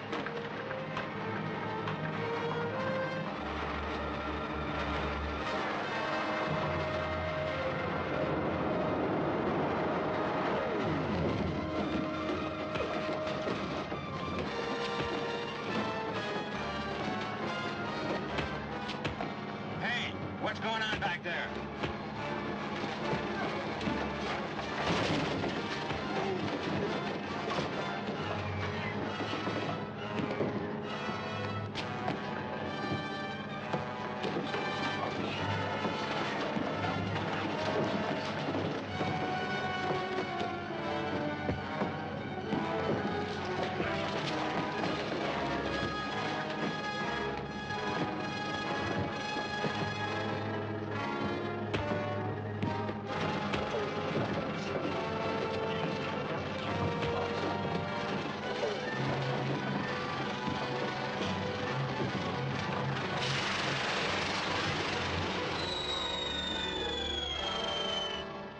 torpedo lands in any populated area, you'll be guilty of mass murder.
Explosion concussion was pure luck. I'll bet you got another scare when you learned Glenda had snapped your picture as Rocket Man. I was even more afraid when Dr. Vulcan learned of it and sent Durkin to her apartment. He stole the negative and escaped, but Glenda went after him. And you went after her? Yes, as Rocket Man.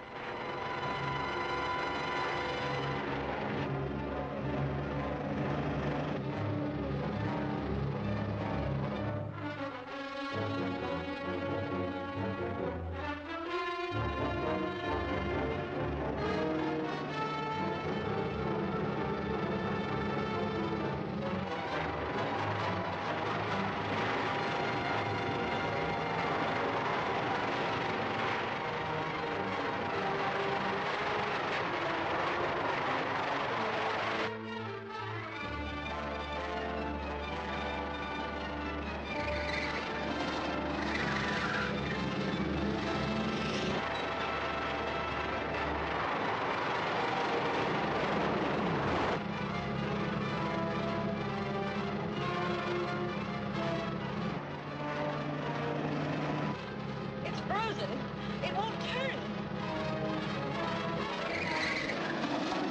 Jump!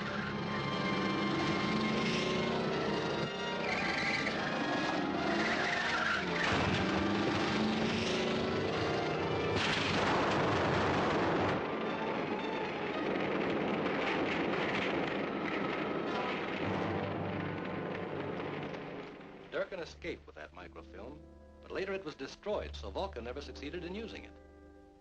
It all adds up to the fact that someone who's been seated at our conference table is behind all this. Leaving us for the moment with a choice of either Bryant or Graffner. We'll nail one of them sooner or later. It had better be sooner. With that decimator in Dr. Vulcan's hands, his power for evil is unlimited. Couldn't we trace the machine through its thromium rays? Not if Vulcan is smart enough to develop a device for screening the wave emanations. Looks like we're licked. It only looks like it. I'm conducting an investigation that should tell us very shortly which of the two men is Dr. Vulcan.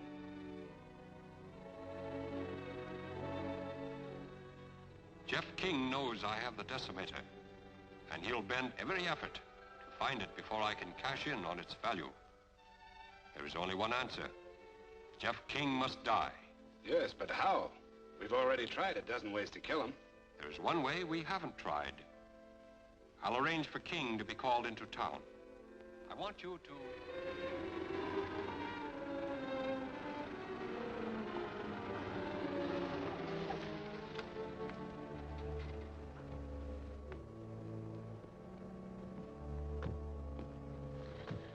Hello, Jeff. Hello, Glenda. Where are you going? Into town to meet Professor Moore. He phoned that he wanted to see me on a matter of vital importance. You're not going to town with that. No, I guess not. Never mind, we'll run you into town in my car. Oh, thanks anyway, but I'll take this cab. Taxi? Bye. Oasis Hotel.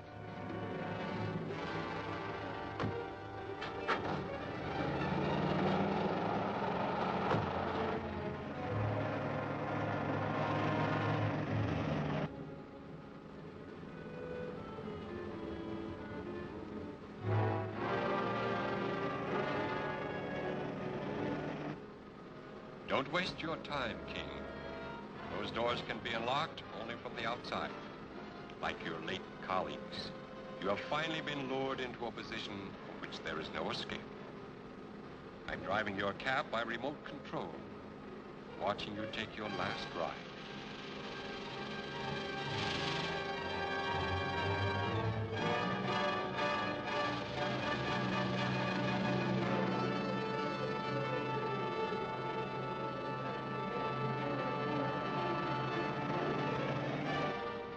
Even Rocket Man cannot help you now.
Hotel.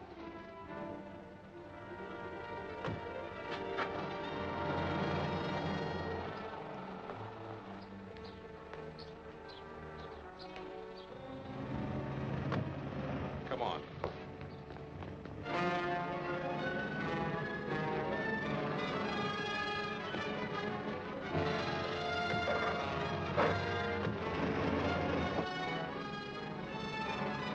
Don't waste your time, Key. Those doors can be unlocked only from the outside. I'm driving your cab by remote control, watching you take your last ride.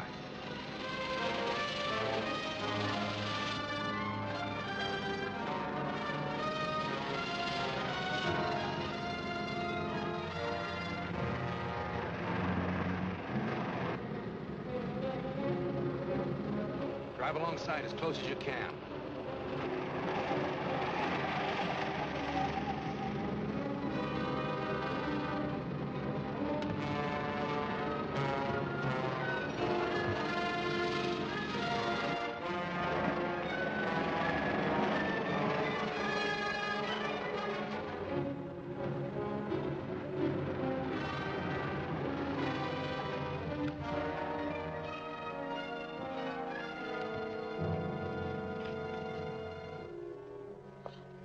We better get him to the hospital, quick. No, that won't be necessary. I'll be all right in a minute. It's powerful stuff. It's a lucky thing Glenda saw that driver scoot out while the cab was still underway. Yes. Or the Vulcan would have added one more to his list of victims. Quite a contraption. Gas chamber on wheels. Oh, yes. Our opposition, no doubt, is quite cunning. I have an idea this time he may have overplayed his hand. How so? Clues, Bert. Clues. Are you sure that gas didn't affect you? Not at all. I've got a hunch it may have a disastrous effect on Dr. Vulcan. In what way? Fortunately for us, Dr. Vulcan was very obvious. The first whiff I got of that gas, I knew it was fumanol. Fumanol? Why, I thought that was used as a rocket fuel. Yes, it is. But in its vaporized form, it's a deadly gas. Well, where does that lead us? Right back to the lab, where we can find out from what manufacturer that chemical was ordered, and then we'll pay them a visit. That guy has more lives than 9 cats. Worse than that, he has the clue to my identity. You mean just because he knows what kind of gas it was? I made the mistake of putting through a personal order for the chemical used in the cab. Then you think he can trace that chemical to where it was manufactured? I've no doubt about it. And even though it is on the other side of town, you may still get there ahead of him and destroy the purchase record of Fumanol. Don't worry, he won't get anything that'll hurt us. Where is the place? It's the Hunter Chemical Company at 8th and Hill Streets. Okay. I've got it, Jeff. That's it, all right. Hunter Chemical Company, 8th and Hill. And if our luck carries, we'll know who Dr. Vulcan is very shortly. Right.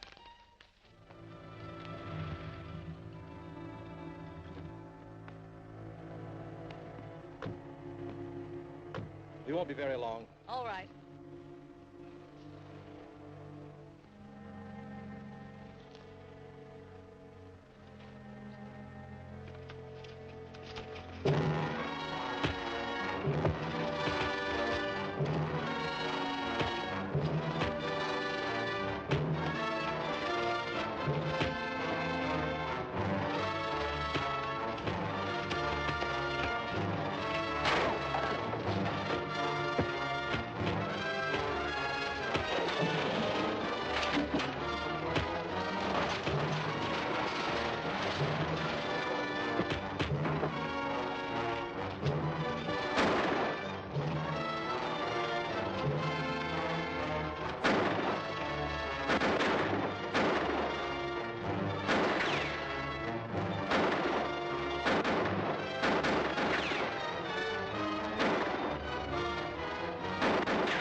No sense risking our necks to get to my car. We'll use that truck. You drive, and I'll cover you from the back.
Vulcan?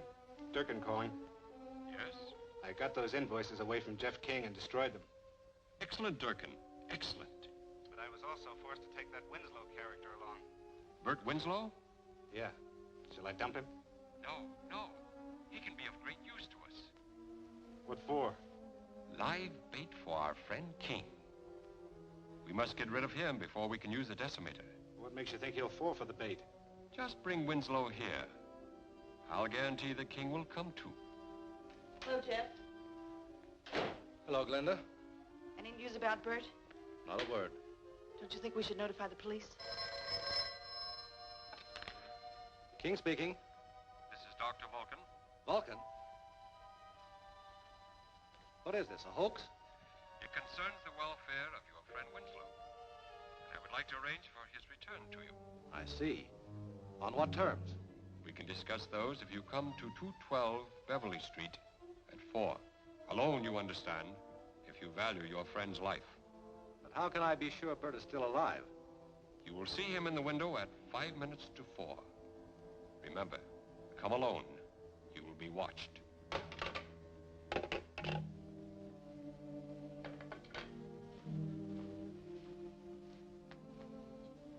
Bert's life, for whatever fantastic demand Vulcan can think up. How can you trust him to stick to any deal? He'd just as soon kill both of you. I don't trust him. The only thing I can do is try to outsmart him. How? By getting there ahead of the time set for the appointment. Be careful. I will.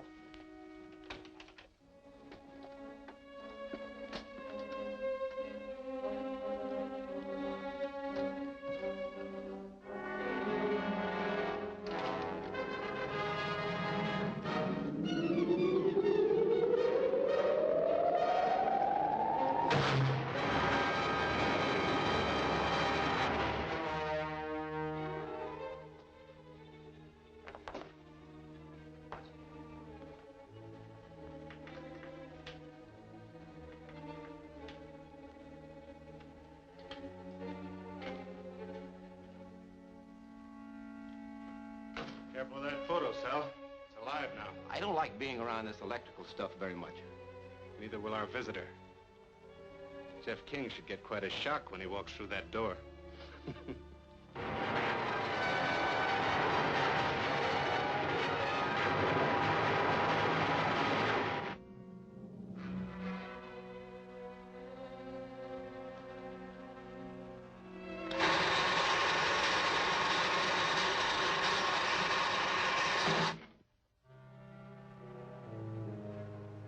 Guess it works. You can call Dr. Vulcan now.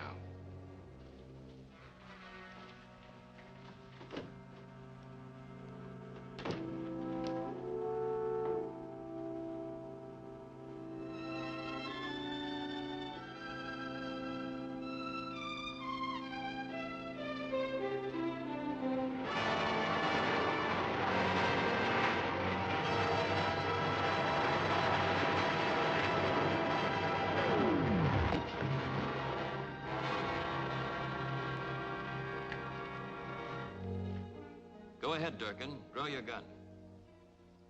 Now throw it away. Sit down. We'll wait for Dr. Vulcan. Why wait? I'm right here.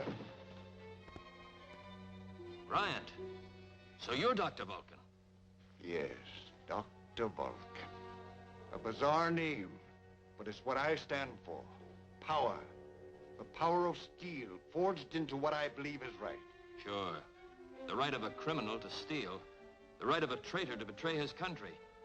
The right of a warped mind that works toward the destruction of peace.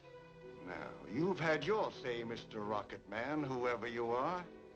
But they're the last words you will ever utter. You came here to save your friend, Jeff King. But instead, you will precede him into eternity. Now, back up, right through that door.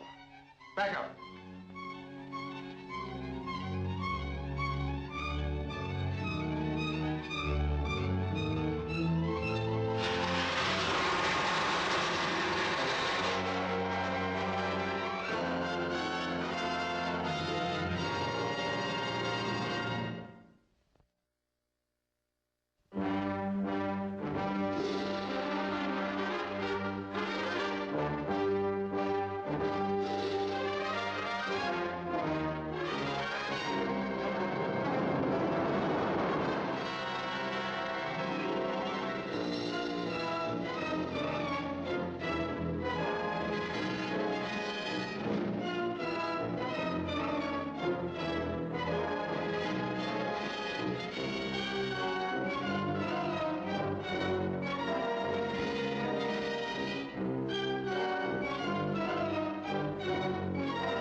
Bryant. So you're Dr. Vulcan. Yes, Dr. Vulcan. A bizarre name, but it's what I stand for. Power. The power of steel forged into what I believe is right. The right of a warped mind that works toward the destruction of peace. Now, you've had your say, Mr. Rocket Man, whoever you are. But they're the last words you will ever utter. You came here to save your friend, Jeff King. But instead, you will precede him into eternity. Now, back up, right through that door. Back up!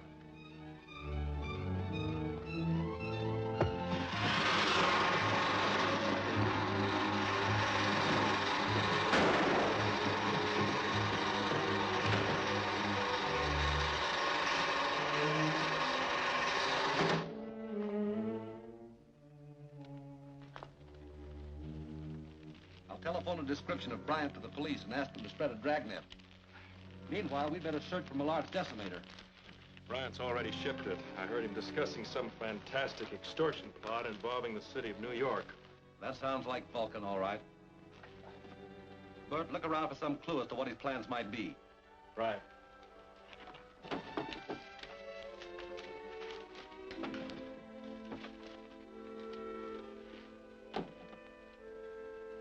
I'm afraid we're too late. Here's a receipt for a plane Durkin rented this morning.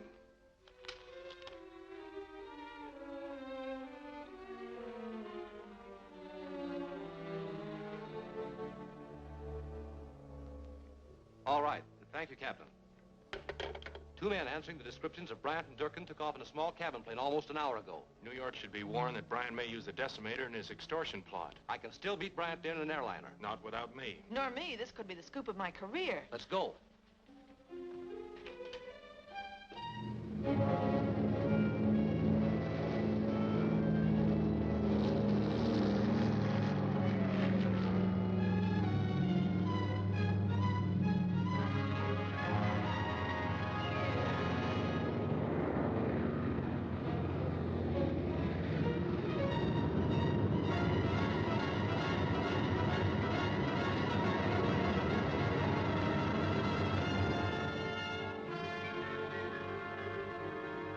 I have actually seen the sonic decimator begin to turn a mountain of stone into a sea of molten lava. Well, there are many mountains of stone standing in New York City. And on your recommendation, the finest police force in the land has been covering every point of entry for 3 hours, even though I still believe it's a hoax. Excuse me, sir. This just arrived by special delivery. Perhaps you weren't unduly alarmed. Listen to this. Yours is the wealthiest city in the world. I want that wealth. If you fail to meet my billion-dollar ransom demand by Wednesday at 2 p.m., I will destroy New York City. Announce your decision by radio broadcast, and you will receive instructions for delivery of the ransom. It's signed, Dr. Vulcan. Oh, the man's a maniac. Yes, but a very dangerous maniac, sir. Perhaps you should broadcast an offer to compromise. Compromise? Place the greatest city in the world in the hands of one murdering blackmailer? Never. Telephone the police commissioner. Tell him to call out all reserves and volunteers. I want them to comb every neighborhood, every building, every room in this city. I want them to find this madman who calls himself Dr. Vulcan.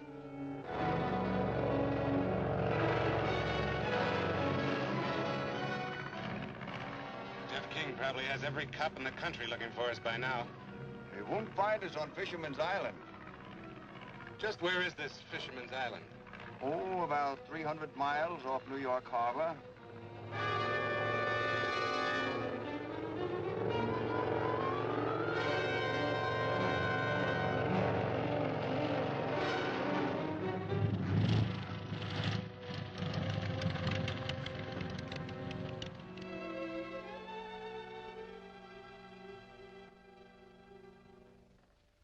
Still can't figure out how you're going to use the decimator. You say it only has a range of 200 miles? Yes. Well, New York is 300 miles away. Come, Durkin. Look at this chart. There on the ocean floor, midway between here and New York Harbor, lies the great Amsterdam Fault, a volcanic fissure opening into the subterranean fires miles below the city of New York. Now, erosion has sealed up this vent, but the decimator when trained upon it, will smash through and bring about the worst earthquake and tidal wave in the history of America. Unless my ransom demands are met by 2 o'clock today. Nearly half the city covered, not a single lead to Dr. Vulcan or the decimator. And it's almost 2 o'clock. My detector hasn't picked up any thromium impulses. If the decimator is beyond its range of 250 miles, I don't think Bryant can inflict any serious damage. Well, I certainly hope you're right. It's 2 o'clock. The time is up.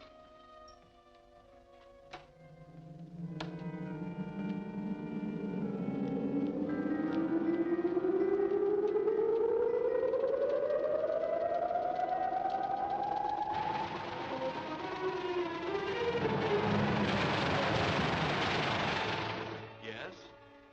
What? The Naval Observatory? Stand by for orders.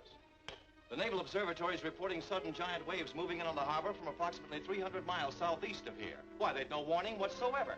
Do you think Millard's decimator could cause a thing like... What was that? It felt like an earth tremor. Let's have a look at the chart.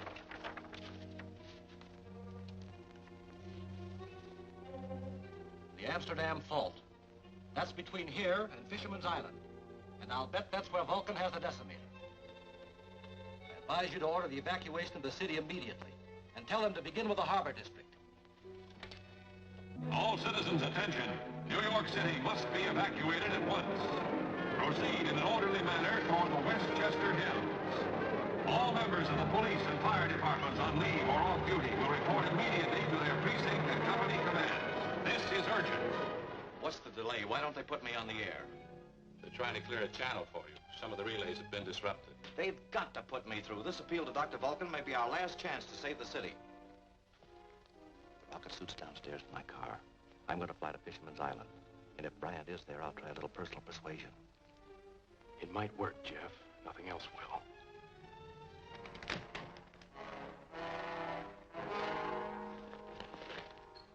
Bert, you better stand watch here. Right, Jeff.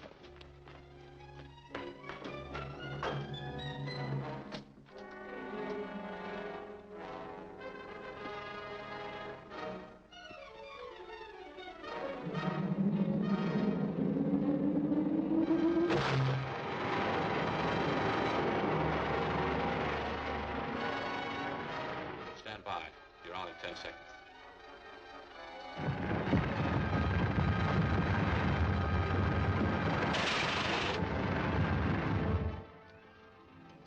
It's dead. You can't even pay Vulcan to stop now. There's only one hope. A squadron of bombers from the Army Air Base may be able to blast Fisherman's Island right off the map.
I had the foresight to send those bombers to destroy the decimator. Well, what about Rocket Man? Doesn't he deserve some credit?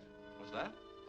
He was just wondering if Rocket Man would remain with us now that Professor Bryant has paid for his crimes. Well, I certainly hope so. But what does that got to do with what I was talking about? Nothing. Nothing at all. Well, then, as I was saying, this fine administration will see New York City rebuilt into the greatest, the most wonderful, the finest city the world has ever known.